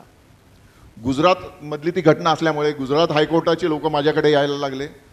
दिल्लीच्या बार काउन्सिलकडे ते सगळं प्रकरण गेल्यामुळे ते लोक यायला लागले. आणि माझ्याकडे जेवढी डॉक्युमेंट्स होती ती मी प्रत्येक वेळेस त्यांना दाखवायचो आणि ते म्हणायचे यापेक्षा अजून आम्हाला काहीतरी दाखवा. मी त्यांना म्हणालो यापेक्षा अजून काय दाखवू शकणार. पण एकच त्यातली समाधानाची बाब आहे की त्यानंतर गुजरातमधून अशा पद्धतीने अटक वॉरंट कायद्याने बंद झाले आणि त्याची अंमलबजावणी महाराष्ट्रात सुद्धा सुरू झाली. पण हे करत असताना किती धोका होता याचा विचार मला नंतर आला. कारण तिथे न्यायालयाच्या परिसरात संघटित टोळ्या होत्या आणि त्यांच्या माध्यमातून हे अटक वॉरंट्स विकण्याचं काम चालायचं.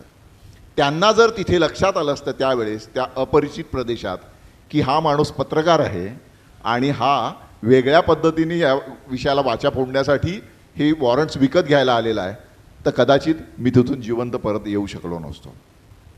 पण सहजपणे त्या गोष्टी घडत गेल्या आणि एकूण आत्ताची जी परिस्थिती आहे ज्याबद्दल मी म्हणालो की न्यायालयाच्या या सगळ्याच्यावर आमचा विश्वास आहे. आम्ही न्यायदानाची जी प्रक्रिया आहे ती पवित्रच मानतो. परंतु जर एक केस सरासरी 10 वर्षाने जर तिचा निकाल लागणार असेल आणि आम्हीच justice delayed is justice denied असं उच्चरवाने सांगत असू तर मग या सगळ्याला अर्थ काय राहतो. वकील साहेब तुम्हीच सांगा. मी सांगतो ना. मी जरा थोडंसं अजून काही सक्सेस स्टोरी ॲड करू का याच्यामध्ये. मुंबईमधले काही उदाहरणही सांगेन, दिल्लीमधलं उदाहरण सांगेल. जसं आता महेशने जे सांगितलं की शोध पत्रकारिता त्यातला अशाच प्रकारचं स्टिंग ऑपरेशन नावाचा एक प्रकार असतो. आपल्याला स्टिंग ऑपरेशन शब्द माहिती आहे. BMW केस या नावानं दिल्लीमधली एक खटला चाललेला होता. एका राजकीय व्यक्तिमत्वाचा मुलानी BMW गाडी चालवताना एका व्यक्तीला, मला वाटतं 2 किंवा 3 व्यक्तींना चिरडलं. खटला चाललेला असताना जे वकील साहेब होते ते वकील साहेब कुलकर्णी नावाच्या एका जो साक्षीदार होता त्या साक्षीदाराला गेलेले होते. कुलकर्णी साक्षीदार हा जरा हुशार, त्यांनी बरोबर आपला एक माणूस घेतला जो वार्ताहरच होता. स्टिंग ऑपरेशन झालं आणि त्यातून तो खटला हा शेवटी न्यायालयासमोर आला आणि त्या वकिलांची सनद काढून घेण्यापर्यंत गेलं, जेणेकरून या ट्रायलमध्ये पॉझिटिव्ह योगदान, ज्याला आपण सक्सेस स्टोरी, मला वाटत होतं की आपल्यापैकी कोणतरी या केसबद्दल टीका टिप्पणी करेल. दुसरं उदाहरण सांगतो. एका राजकीय पक्षाच्या कार्यकर्त्याच्या वतीनं रेशन कार्ड मिळण्यामध्ये किती घोटाळे चालतात हे उघडकीस आणणारी याचिका मुंबई उच्च न्यायालयामध्ये दाखल केली होती. मला वकीलपत्र मिळालेलं होतं आणि ते वकीलपत्र मिळाल्यानंतर जरा काहीतरी असंच काहीतरी करूया असं जरा महेशसारखं वाटलं. आणि आपल्यापैकी काही लोकांना काही प्रिंट मीडियामध्ये होते त्यावेळेस आठवत असेल, सुमारे 8-9 वर्षापूर्वी त्या मुंबई उच्च न्यायालयाच्या मुख्य न्यायाधीशांच्या नावाचं बोगस रेशन कार्ड, राधाबाई चाळ, खोली नंबर 4, वार्षिक उत्पन्न 40,000, अशा प्रकारचं रेशन कार्ड खिशातून काढून कोर्टात दिलेलं होतं. आणि जसं महेशने सांगितलं तसा ससेमिरा नंतर तो आमचा जो याचिका करता होता त्याच्या पाठीमागे लागला. कोर्टाने आदेश दिले की आता रेशन कार्डमधले जे काही घोटाळे आहेत ते घोटाळे सगळे निस्तरले गेले पाहिजेत, याच्यामध्ये काय करायचं काय नाही हे सगळं झालं. पण मुख्य न्यायाधीशांच्या नावावरती तुम्ही बोगस रेशन कार्ड कुठून आणला आणि हा सही शिक्का बोगस आहे म्हणून तो जो याचिका करता होता त्याच्याविरुद्ध FIR दाखल झाला. त्याला जामीनही मिळाला. तो अजूनही खटला चालू आहे. अजूनही दादर भागामधला कार्यकर्ता आहे. तोही बऱ्याच वेळा आल्यानंतर केव्हा तरी सलाम ठोकतो आणि म्हणतो साहेब ते जरा एकदा संपवून घ्या ना. आम्ही त्याला म्हणत असतो होऊ दे होऊ दे, जरा या निमित्तानं तोही कायदा सेटल होईल. तिसरा एक उदाहरण त्याच्यातलं देतो. सलमान खानचा उल्लेख झाला. सलमान खानला बेल कसा मिळाला अशा प्रकारचा सूर सर्वांनी लावला. त्या दिवशी संध्याकाळी सगळे चॅनल, सर्व म्हणजे मराठी, हिंदी, इंग्लिश एवढंच नव्हे तर दुसऱ्या दिवशी असणारा वृत्तपत्र मीडिया यांनी सगळ्यांनी सलमान खानला बेल कसा दिला हायकोर्टानं अशा प्रकारचा सूर लावला. कदाचित मी एकटाच होतो की ज्यांनी सांगितलं याच्यात कायदेशीर दृष्टिकोनातून मला काहीही चुकीचं वाटत नाही. निकालपत्राची प्रत हातात मिळत नाही तोपर्यंत मला संरक्षण द्या अशा प्रकारचा अर्ज मी देखील माझ्या पक्षकारांसाठी अनेक वेळा केलेला आहे. त्याच्यामुळं हे काही नवीन नाही आहे. आणि दुर्दैवानं आज असं सांगावं लागतं की जे आपल्या जिल्ह्याचे प्रमुख जिल्हा न्यायाधीश होते त्यांच्यापर्यंत त्यांच्या नावानं कितीतरी लोकांनी प्रश्न विचारले, की हे असं कसं काय, हे साहेब असे कसं काय, हे विकले गेले का, यांना अमुक झालं का काय. आणि एवढंच नव्हे तर शेवटी ज्याचा उल्लेख आपण केला की ते ड्रायव्हर कोण होता याचा पुरावा समोर न आल्यामुळं सोडून द्यायचं जे निकालपत्र दिलं, त्यांच्या नावानं देखील व्हॉट्सअप नावाच्या मीडियावरती प्रचंड घाणेरडे SMS फिरले, ज्याच्यातून त्यांच्या पत्नीच्या नावानं देखील डिफेंड करणारा SMS फिरला. तो खरा होता का खोटा होता मला माहिती नाही, पण हे सगळं घडतंय. आता या काही सक्सेस स्टोरीज झाल्या ज्याच्या बाबतीमध्ये काही बोललं गेलं पाहिजे. आणि थोडासा उल्लेख करतोय जो सूत्रसंचालकांनी थोडासा पुढं न्यावा असं वाटतं की आपण म्हटलं ते अदृश्य नेशा, आपण म्हटलं ते नियंत्रण आवश्यक आहे, हे सगळं बरोबर आहे. जे तुमच्या माझ्या प्रत्येकाच्या खिशामध्ये असणारा जो स्मार्टफोन आहे ना, त्या स्मार्टफोनमधल्या मीडियावरती कसं नियंत्रण ठेवणार हा प्रश्न आहे, ज्या बाबतीमध्ये आमच्या प्रेक्षकांना आपण तिघांनी सांगितलं तर बरं होईल. मला संधी दिल्याबद्दल आभार. भोईटे साहेब, काय होतं आहे मला असं मगाशी परत लक्षात आलं की सक्सेस स्टोरीज बघितल्या आपण विशिष्ट प्रकरणात, न्याय व्यवस्थेमध्ये असणाऱ्या गैरप्रकारांना उघडकीला आणणं ही एक वेगळी गोष्ट आहे. आपण आज ज्या मुद्द्यावर आहोत तो असा की जे खटले चालवून त्याचा निकाल न्यायालयाने देणं अपेक्षित आहे, त्याच्यामध्ये जणू काही तो निकाल आम्हीच देणार आहोत अशा पद्धतीने जर वार्तांकन झालं तर ते कितपत योग्य आहे. म्हणजे एक छोटंसं उदाहरण मी देतो, मला अनुभव आहे म्हणून. बातमी म्हणजे हेडिंग प्रत्यक्षात छापलं गेलेलं आहे, मी माझ्या पदरचं सांगत नाही आहे, लाचखोर तलाठ्याची निर्दोष मुक्तता, असं अनेकदा हे छापलं गेलं आहे. आता एक मला साधा सोपा प्रश्न पडतो की न्यायालयाने जर त्याची निर्दोष मुक्तता केली, राईटली ऑर रॉंगली, तर त्याचा अर्थ कायद्यानुसार तो आता सुटलेला आहे लाचेच्या आरोपातून. मग त्याला लाचखोर म्हणण्याचा जो अधिकार आहे, हा अधिकार कोणत्या याच्याखाली मीडियाने स्वतःकडे घेतला? नक्कीच मला असं वाटतं की ती शब्दरचना नक्कीच चुकीची आहे, त्याबद्दल दुमत असण्याचं कारण नाही. मात्र यालाच आम्ही मीडिया ट्रायल म्हणतो. आमचं म्हणजे आम्ही म्हणजे जे म्हणतात ते त्यांचं नाही, म्हणणं नाही, आहे, नाही. मला असं वाटतं त्यांचं म्हणणं एवढंच आहे की दोन स्तंभ आहेत ना, एक न्यायपालिका आहे, एक मीडिया आहे, ज्या त्या स्तंभाने आपलं आपलं काम करावं असं त्यांचं म्हणणं आहे. मला एक घोळ दिसतोय मगापासून की उलट तपासणीत जसं फक्त हो किंवा नाही एवढं नाही, उत्तर नाही, देतात अजिबात तसं. मी एक छोटंसं सांगतो मी, पूर्ण दोन-तीन- सविस्तर उत्तर द्या नाही, तुम्ही. 2-3 मुद्दे जे मगासपासून चर्चेत आलेत, वारंजीकर साहेबांकडून आलेत, तुमच्याकडून आलेत, की मला प्रश्न एक पडतो की आपणच न्यायालयाचा अपमान करताय की अवमान करताय नाही, की नाही, काय? न्यायालयाचा कसं अवमान बाजूला सांगतो मी, ठेवून द्या. कसं सांगतो. उदाहरण दिलं होतं की हुशार असेल की तो त्या न्यायाधीशाच्या घरी कोणता पेपर येतो ते घेऊन एखादी बातमी पेरतो करतात, या पुढे जाऊन चालतं, जे आपण या व्यासपीठावर चर्चाही नाही करू शकत.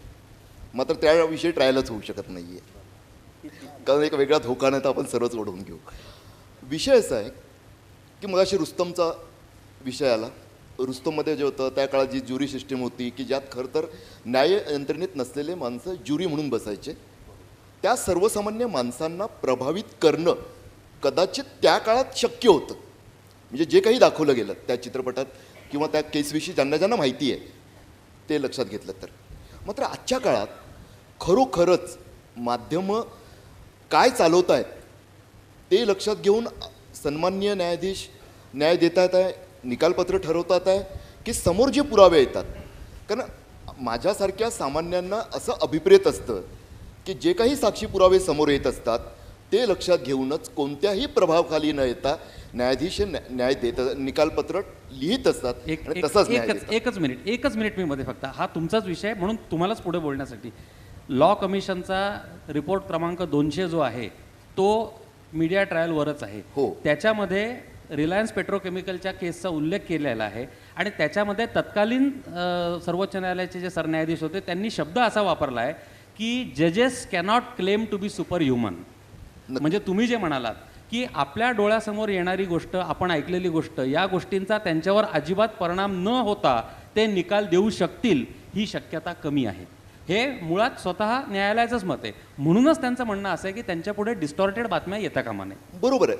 नाही, हा जो की काहीतरी बातमीशी खेळून काहीतरी जे सत्य आहे ते न म्हणता वेगळं केलं गेलं तर भाग वेगळा आहे. मगाशीच राजीव सरांनी एक उदाहरण दिलेलं की जी बातमी ते देऊ शकले नाही, आजपर्यंत एक शल्य मनात घेऊन फिरतात ते त्या संदर्भातलं, की काही वेळा न्यायालयात खरोखरच जर पुरावे सादर केले जात नसतील आणि घडतं अनेक प्रकरणं, म्हणजे ज्या खरं तर राष्ट्रीय स्तरावर आरुषी प्रकरण असेल किंवा त्याआधीचं जेसिका प्रकरण असेल, ज्यापासून मीडिया ट्रायलवर चर्चा सुरू झाली खरी तर, जी आता स्थानिक पातळीवरची, आता मगाशी दिलीपजींनी काही उदाहरणं घेतली, काही नेत्यांची नावं घेतली, इकडे बसलेल्या जळगावकरांनी सांगावं की त्या 3-4 नेत्यां 2 गुलाबराव आणि 1 नाथाभाऊ आणि सुरेशदादा यांच्या बाबतीत मान्य आहे की न्यायालय ठरवेल?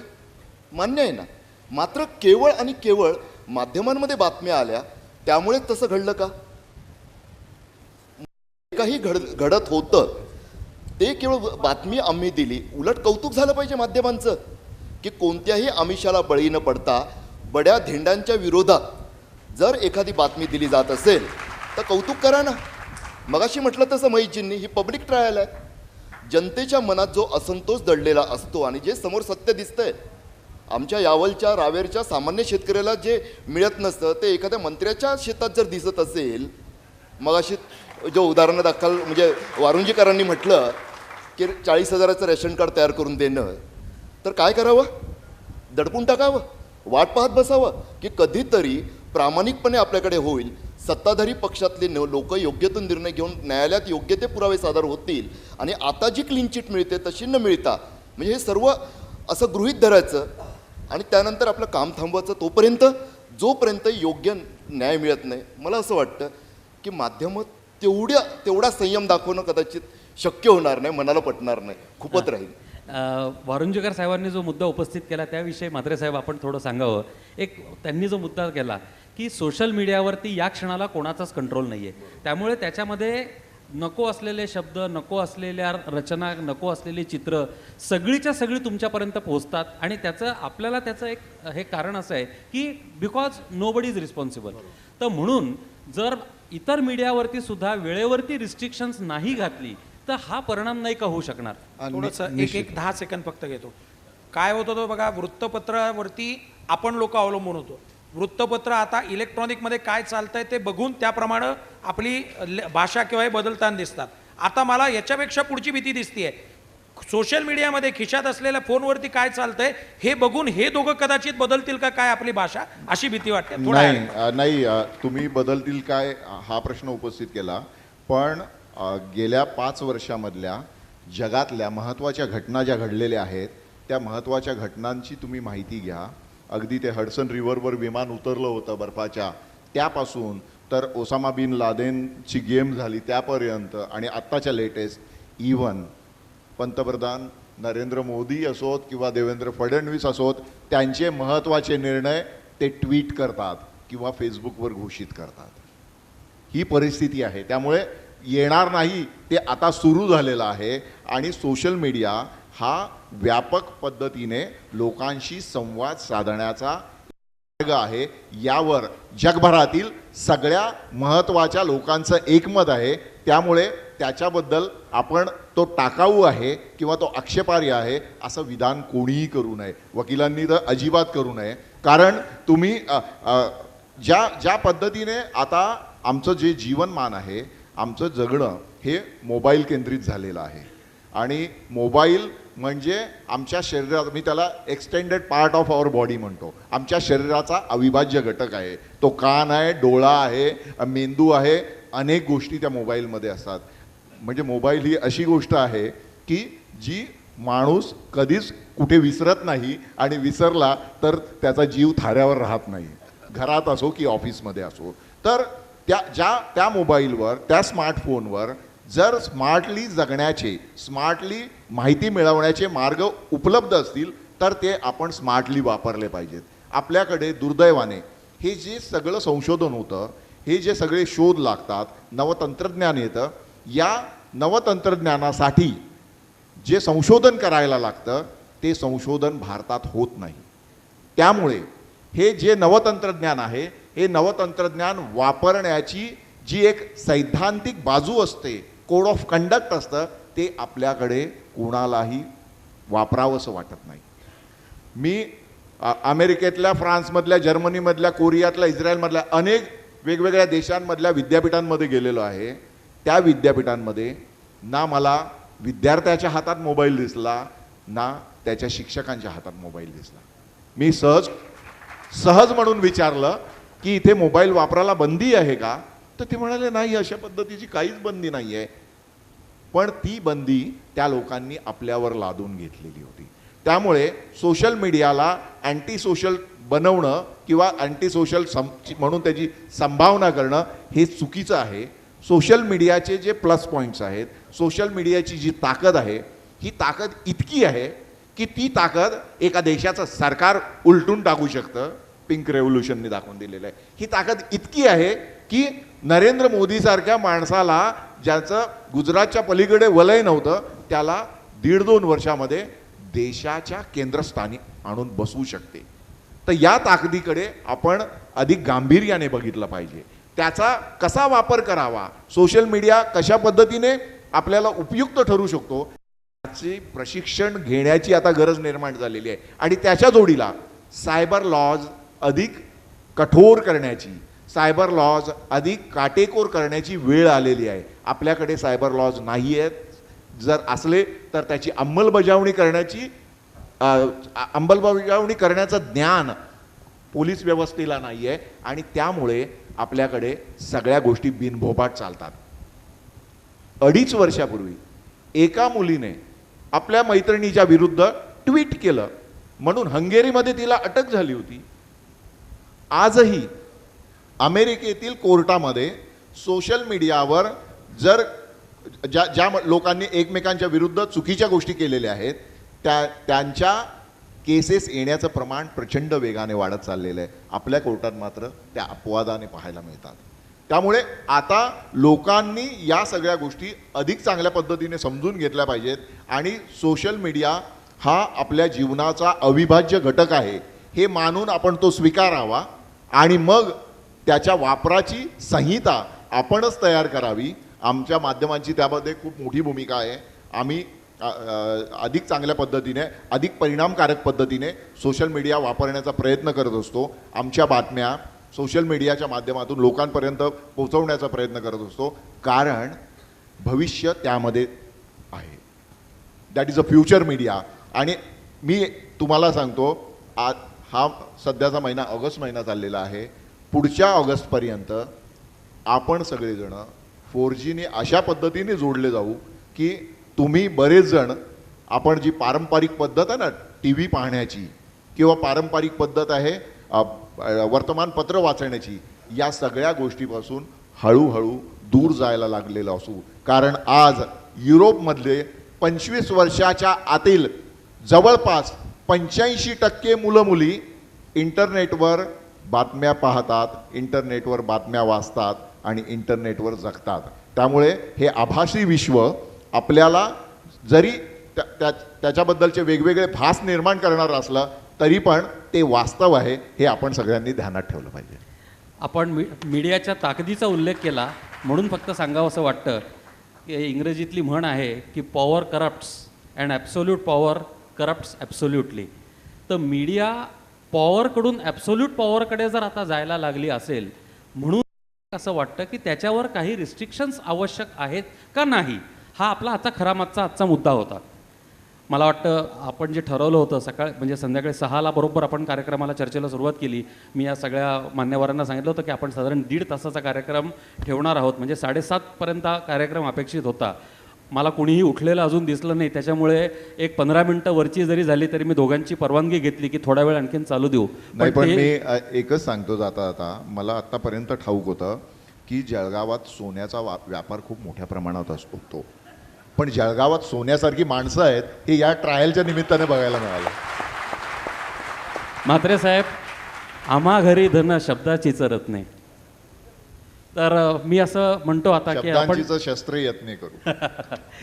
आम्ही शस्त्रांकडे वळलो नाही अजून. आपण तरीही 15 मिनटं वर कार्यक्रम आपण चालू ठेवला होता. पण मला वाटतं आता कुठंतरी थांबायला पाहिजे. आपण आता थांबूयात. एक शेवटी फक्त मी शेवटचा जो मुद्दा उपस्थित केला की ॲब्सोल्यूट पॉवरकडे जाणाऱ्या मीडियाला त्याच्यावरती रिस्ट्रिक्शन्स असावी का नाही याबद्दल अनुक्रमे प्रत्येकाने 2-2 मिनिटात आपलं मत फक्त सांगा आणि मग आपण थांबूयात. खांडेकर साहेब, रिस्ट्रिक्शन्स असावी का नाही? नाही, रिस्ट्रिक्शन्स असावीत, पण ती रिस्ट्रिक्शन मीडियाची स्वतःचीच असावीत. जे आम्ही NBSA जे आमचं आहे, ज्याचे जस्टिस JS वर्मा आत्तापर्यंत चेअरमन होते, जस्टिस रवींद्रन आत्ता चेअरमन आहेत. आणि आम्ही हे बघतो आहोत की मीडियानं ओव्हरबोर्ड जाऊ नये, मीडिया ट्रायल आपण ज्याला म्हणतो त्या प्रकारची होऊ नये. तुम्ही मगाशी ज्याचा उल्लेख केलात की लाचखोर तलाठ्याची सुटका असं जर हेडिंग येणार असेल आणि ही जर मीडिया ट्रायल असेल तर मग आपल्यामध्ये काही मतभेद आहेत असं मला वाटत नाही. ही जर मीडिया ट्रायल असेल तर ती मीडिया ट्रायल आपण त्याला म्हणू. मी त्याला जो कोणी उपसंपादक आहे तो किती बुद्धू आहे हे त्याच्यातनं दिसतं असं म्हणेन, तो त्याचा मूर्खपणा आहे. रिस्ट्रिक्शन्स पाहिजेत, पण ज्याचा उल्लेख आत्ता ॲडव्होकेट वारुंजीकरांनी आणि काही प्रमाणात महेश म्हात्रेंनी केला. सोशल मीडिया हा जो प्रकार आहे तो आपल्या कुणाच्याही आवाक्यातला नाही आहे. ही सोशल मीडिया ही गोष्ट खरं तर अत्यंत स्वागतार्ह अशासाठी आहे कारण त्यानं सर्वसामान्य माणसांच्या हातामध्ये व्यक्त होण्याचं फार प्रभावी साधन दिलेलं आहे. आजपर्यंत असं होतं की मला जर व्यक्त व्हायचं असेल तर मला जो कोणी संपादक आहे त्याच्या दाढीला हात लावून आपली वशिला लावून एखादी आपली बातमी छापा किंवा आपला लेख छापा असं करायला लागत होतं. मला जर एखाद्या टी व्हीवर चमकायचं असेल तर जो कोणी संपादक किंवा जे कोणी कार्यक्रम करणारे आहेत त्यांची हांजी करावी लागत होती. आज सुदैवानं अशी स्थिती आहे की ही जी मक्तेदारी आहे पत्रकारांची मक्तेदारी आहे, आम्ही म्हणू ती बातमी, आम्ही विचारवंत, ही जी मक्तेदारी होती ती मक्तेदारी या सोशल मीडियामुळं मोडीत निघते आहे. ही अत्यंत चांगली गोष्ट आहे. पण ज्याचा महेशने आत्ता उल्लेख केला, आपण अशा लायकीचा समाज आपला आहे की आपल्याकडे कॉम्प्युटर जेव्हा आला तेव्हा आपण कॉम्प्युटरवर कुंडल्या मांडायला लागलो आणि संगणकयुक्त कुंडल्या अशा आपण जाहिराती करायला लागलो. आपल्याकडे ईमेल आला तर आपल्याकडे संतोषी मातेची पत्र ईमेलनं लोक पाठवायला लागलो. तर ह्या लायकीचा आपला समाज असल्यामुळं ह्या माध्यमांची जी ताकद आहे त्याचा चांगला वापर कसा करायचा याच्याऐवजी त्याच्यातनं विकृतपणानं त्याचा कसा वापर करायचा हे सध्या खूप मोठ्या प्रमाणामध्ये होताना दिसत आहे. त्याच्यामुळं व्हॉट्सॲपवरून अर्वाच्यपणानं बोलायचं, मीडिया ट्रायल आपण म्हणतो. आजची परिस्थिती वास्तविक ही आहे की जेव्हा केव्हा आम्ही कोणतीही बातमी कुणाच्याही बद्दलची देतो तेव्हा तो माणूस आपल्या मग त्याचा जो गोतावळा असतो त्याचे जे बगलबच्चे असतात ते त्याच्यातून काहीतरी व्हायरल करतात आणि इतक्या अर्वाच्यपणानं मग ते व्हॉट्सॲपवरून आणि ट्विटरवरून आणि फेसबुकवरून व्यक्त होतात. तर एक प्रकारे मीडियावर हा दबाव आणण्याचा हा प्रयत्न होतो. मगाशी उल्लेख जो झाला तर मला हे मान्य आहे की जेव्हा मीडियामधून खूप एकसारख्या बातम्या येतात आणि हे जस्टिस रवींद्रनीही आणि जस्टिस JS वर्मांनीही ही गोष्ट बोलून दाखवली होती की माध्यमांमधून गोष्टी अशा जेव्हा सतत एक प्रकारच्या येतात तेव्हा त्या जजवर त्याचा दबाव येतो आणि ही अत्यंत चिंताजनक गोष्ट आहे. पण त्या दबावाला मीडियासुद्धा आत्ता बळी पडतच आहे. कारण तुम्ही एखादी गोष्ट म्हणजे अगदी कालची परवाची सुद्धा गोष्ट आपण जर बघितली तर त्याची मग जात बघा, त्याचा धर्म बघा आणि त्या अनुषंगानं मग त्याचे जे कोणी लोक आहेत ते त्या मग म्हणजे बदनामी करत सुटतात. आता ह्याच्यावर आपण नियंत्रण आणायचं म्हटलं तरी अवघड आहे. व्यक्तिशः मी असं नियंत्रण आणावं अशा मताचा नाही. माझा लोकांच्या शहाणपणावर सत्सद्विवेकावर विश्वास आहे. आपण जर नियंत्रण आणायला गेलो तर त्या नियंत्रणाचा दुरुपयोग होण्याची शक्यता खूप मोठी आहे. त्यामुळं आपण आपला समाजसुद्धा शहाणा होईल, तो या माध्यमांचा सुद्धा शहाणपणानं वापर करेल, मीडियाचा शहाणपणासुद्धा जागा राहील. त्यांच्यामध्ये जर समजा तो शहाणपणाची उणीव भासत असेल समाज म्हणून आपल्याला तर ती उणीव मीडियानं दूर करण्यासाठी नक्कीच प्रयत्न करावा. पण ती दूर होईल असं मला वाटतं. त्याच्यासाठी बाह्य नियंत्रणाची मात्र गरज आहे असं मला वाटत नाही. स्वयंनियंत्रण हा त्याच्यावरचा मार्ग आहे. म्हात्रे साहेब. नाही, माझं सुद्धा तेच मत आहे की स्वयंनिर्णयात किंवा स्वयंशिस्तीमधून आपण या सगळ्या गोष्टी टाळू शकतो. आणि माध्यमांचं मीडियाचं जे प्रमुख काम आहे ते म्हणजे बातमी देणं, माहिती देणं, काही विषयांमध्ये लोकांचं प्रबोधन करणं. म्हणजे मी BBCच्या स्टुडिओत जेव्हा गेलो होतो त्यावेळेस मी त्यांना विचारलं की तुमच्याकडे कशा पद्धतीने माध्यमं काम करतात. त्यांनी सांगितलं होतं to inform people, to educate people and to entertain people. आपल्याकडे to inform people and to entertain people हे जरा जास्त प्रमाणात चालतं, परंतु माध्यमांनी आता त्या दृष्टीने सुद्धा प्रयत्न करण्याची गरज आहे टू एड्युकेट पीपल. कारण आजही या देशामध्ये जवळपास 62 कोटी लोकांच्या घरामध्ये शौचालयाची सुविधा नाही आहे आणि आपण आपला देश महासत्ता बनायला निघाला आहे असं म्हणतो. आजही या देशामध्ये 40 कोटीहून अधिक लोकांना प्राथमिक शिक्षण आणि प्राथमिक आरोग्याची सोय नाही आहे आणि आम्ही आमचा देश खूप प्रगती करतो आहे असं बोलतो. आजही या देशातील जे लोकप्रतिनिधी आहेत, आपल्या देशातील 82% लोकप्रतिनिधी हे करोडपती आहेत. आणि म्हणजे खासदारांबद्दल मी म्हणतो. आणि या खासदारांपैकी 34% खासदार हे वेगवेगळ्या क्रिमिनल केसेस त्यांच्यावर असलेले आहेत. तर अशा सगळ्या कायदे मंडळाच्या माध्यमातून जे कायदे होतात त्या कायद्यांसंदर्भात काही प्रमाणात किंवा काही प्रमाणात आवाज उठवण्याचं काम माध्यमं वेगळ्या आपल्या क्षमतेनुसार कुवतीनुसार करत असतात. त्यामुळे आम्हाला ठाऊक आहे आमच्या मर्यादा किती आहेत, आम्हाला ठाऊक आहे की आम्ही किती पुढे जाऊ शकतो, परंतु तरीही मी याच्या आधी जे म्हणालो माध्यमं वॉचडॉगची भूमिका पार पाडत असतात.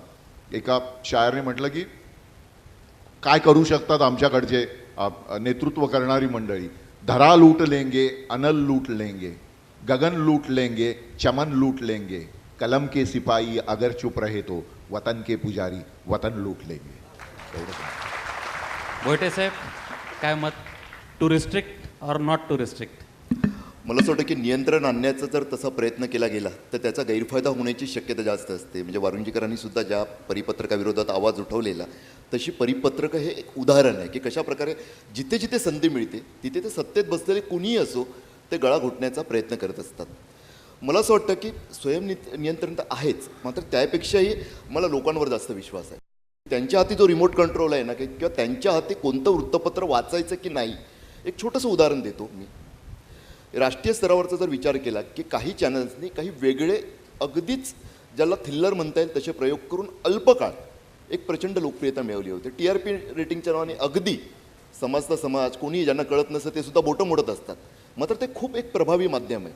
एक लक्षात घ्या की गेल्या काही वर्षातला जर तुम्ही ट्रेंड पाहिला तर एक काहीतरी उथळपणा देणारे ते तुम्हाला टॉप 3 दिसत नाही आहेत, किंवा त्यांना आपला अजेंडा बदलून थोडंसं गंभीरता धारण करावी लागली आहे. दुसरं असं की त्याचबरोबर की वैचारिक कुठचा तरी एक हिडन अजेंडा घेऊन लोकांच्या माथी बातम्यांच्याऐवजी बाता मारण्याचे जे प्रयत्न करतात त्यांनाही लोक TRP रेटिंगमध्ये स्वीकारताना दिसत नाही. मग भले ते वेगळं परसेप्शन घेऊन चालताना दिसत. इथं मी कोणत्याही चॅनलचा उल्लेख करत नाही, लोकांसमोर आपोआप उभं राहत असतं.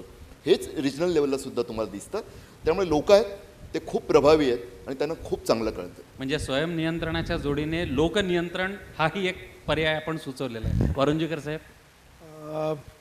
परिस्थिती आजही महाराष्ट्रात खूप चांगली आहे. माझा मीडियामधल्या लोकांच्या सारासार विचार करण्याच्या क्षमतेवरती विश्वास आहे. ज्या लोकांसाठी हा मीडिया चालतो त्या लोकांच्या देखील विचारशक्तीला आणि सारासार विचारशक्तीवरती माझा विश्वास आहे. याचा निष्कर्ष असा की अजून परिस्थिती हाताबाहेर गेलेली नाही. आजही आपल्याकडं जबाबदारीने पत्रकारिता करणारी अनेक लोक आहेत. काही चुका, काही अपवादात्मक उदाहरणं आहेत, पण मीडियानं खूप चांगल्या प्रकारचा रोल आत्तापर्यंत महाराष्ट्रामध्ये पार पाडलेला आहे. अजून तरी महाराष्ट्रापुरतं बोलायचं झालं तर कायद्याच्या चौकटीमध्ये यांना बांधून घेण्याची गरज आत्ता निर्माण दिसत नाही आहे. कदाचित उद्याच्याला असू शकते, कारण खूप वेळा असं लक्षात येतं की हा जो काही सेल्फ रिस्ट्रेन कोड जो असतो, ज्याला आपण स्वयंनियंत्रण प्रक्रिया म्हणतो, अशा प्रकारची प्रक्रिया कित्येक वेळा प्रभावी होतेच असं नाही आहे. उदाहरणादाखल देतो की जाहिरातींमधले जे काही दावे असतात ते दावे किती खोटे असतात याचा आपल्याला अंदाज असतो, पण त्याच्या विरुद्ध कायदेशीर जर का खटला करायचा म्हटला तर ती प्रक्रिया खूप मोठी असते. त्यामुळे आपण अशा प्रकारच्या दाव्यांकडे आपण दुर्लक्ष करायला लागतो. तसंच काहीचं होतं आहे, ज्याला पीत पत्रकारिता म्हणू किंवा बाकीच्या गोष्टी म्हणू, हे तात्कालीन घटना असतात ज्याला काळानुरूप काळाच्या निकषावरती त्याच्याकडे दुर्लक्ष. जनता जनार्दन जो माणूस आहे, ज्या माणसाचा न्याय यंत्रणेवरती विश्वास आहे, ज्या माणसाचा ट्रायलवरती विश्वास आहे, ज्या माणसाचा विश्वास या जे काही न्यायालयातून मिळतं त्याला निवाडा म्हटला जातो, त्याला जस्टिस म्हटलं जातं, असं वाटणारा जो आपल्याकडचा 135 कोटीचा जो समाज आहे त्याचा विश्वास असल्यामुळं मला आत्ता तरी कायदा तयार करावा आणि मीडियाला काही डिस्टर्ब करावा असं काही वाटत नाही. अरे चा, म्हणजे सगळ्यांचंच एकमत झालं. मग उगाच 2 तास वाद घातला की आपण काही कारण नसताना. धन्यवाद. संयोजकांच्या वतीने कार्यक्रम संपलेला आहे असं मी घोषित करतो. बाहेर पत्रकार संघाने जे पुस्तक ठेवलं आहे त्याच्यामध्ये आपण आपला लेखी अभिप्राय नोंदवावा. IMAचे जे पदाधिकारी आहेत त्यांनी मान्यवरांना भेटायची विनंती केली. त्यांनी व्यासपीठावर यायचं आहे फक्त IMAचे पदाधिकाऱ्यांनी. आणि अत्रे प्रतिष्ठानतर्फे जी 3 पुस्तकं प्रकाशित झाले आहेत, ज्यात या मीडिया ट्रायलचं फौजदारी कायदा म्हणून जे पुस्तक आहे, असे 3 पुस्तकंही आपल्याला बाहेर विक्रीसाठी उपलब्ध आहे. आपण दिलेल्या उपस्थितीबद्दल सर्वांचं पुन्हा एकदा मनपूर्वक आभार. धन्यवाद.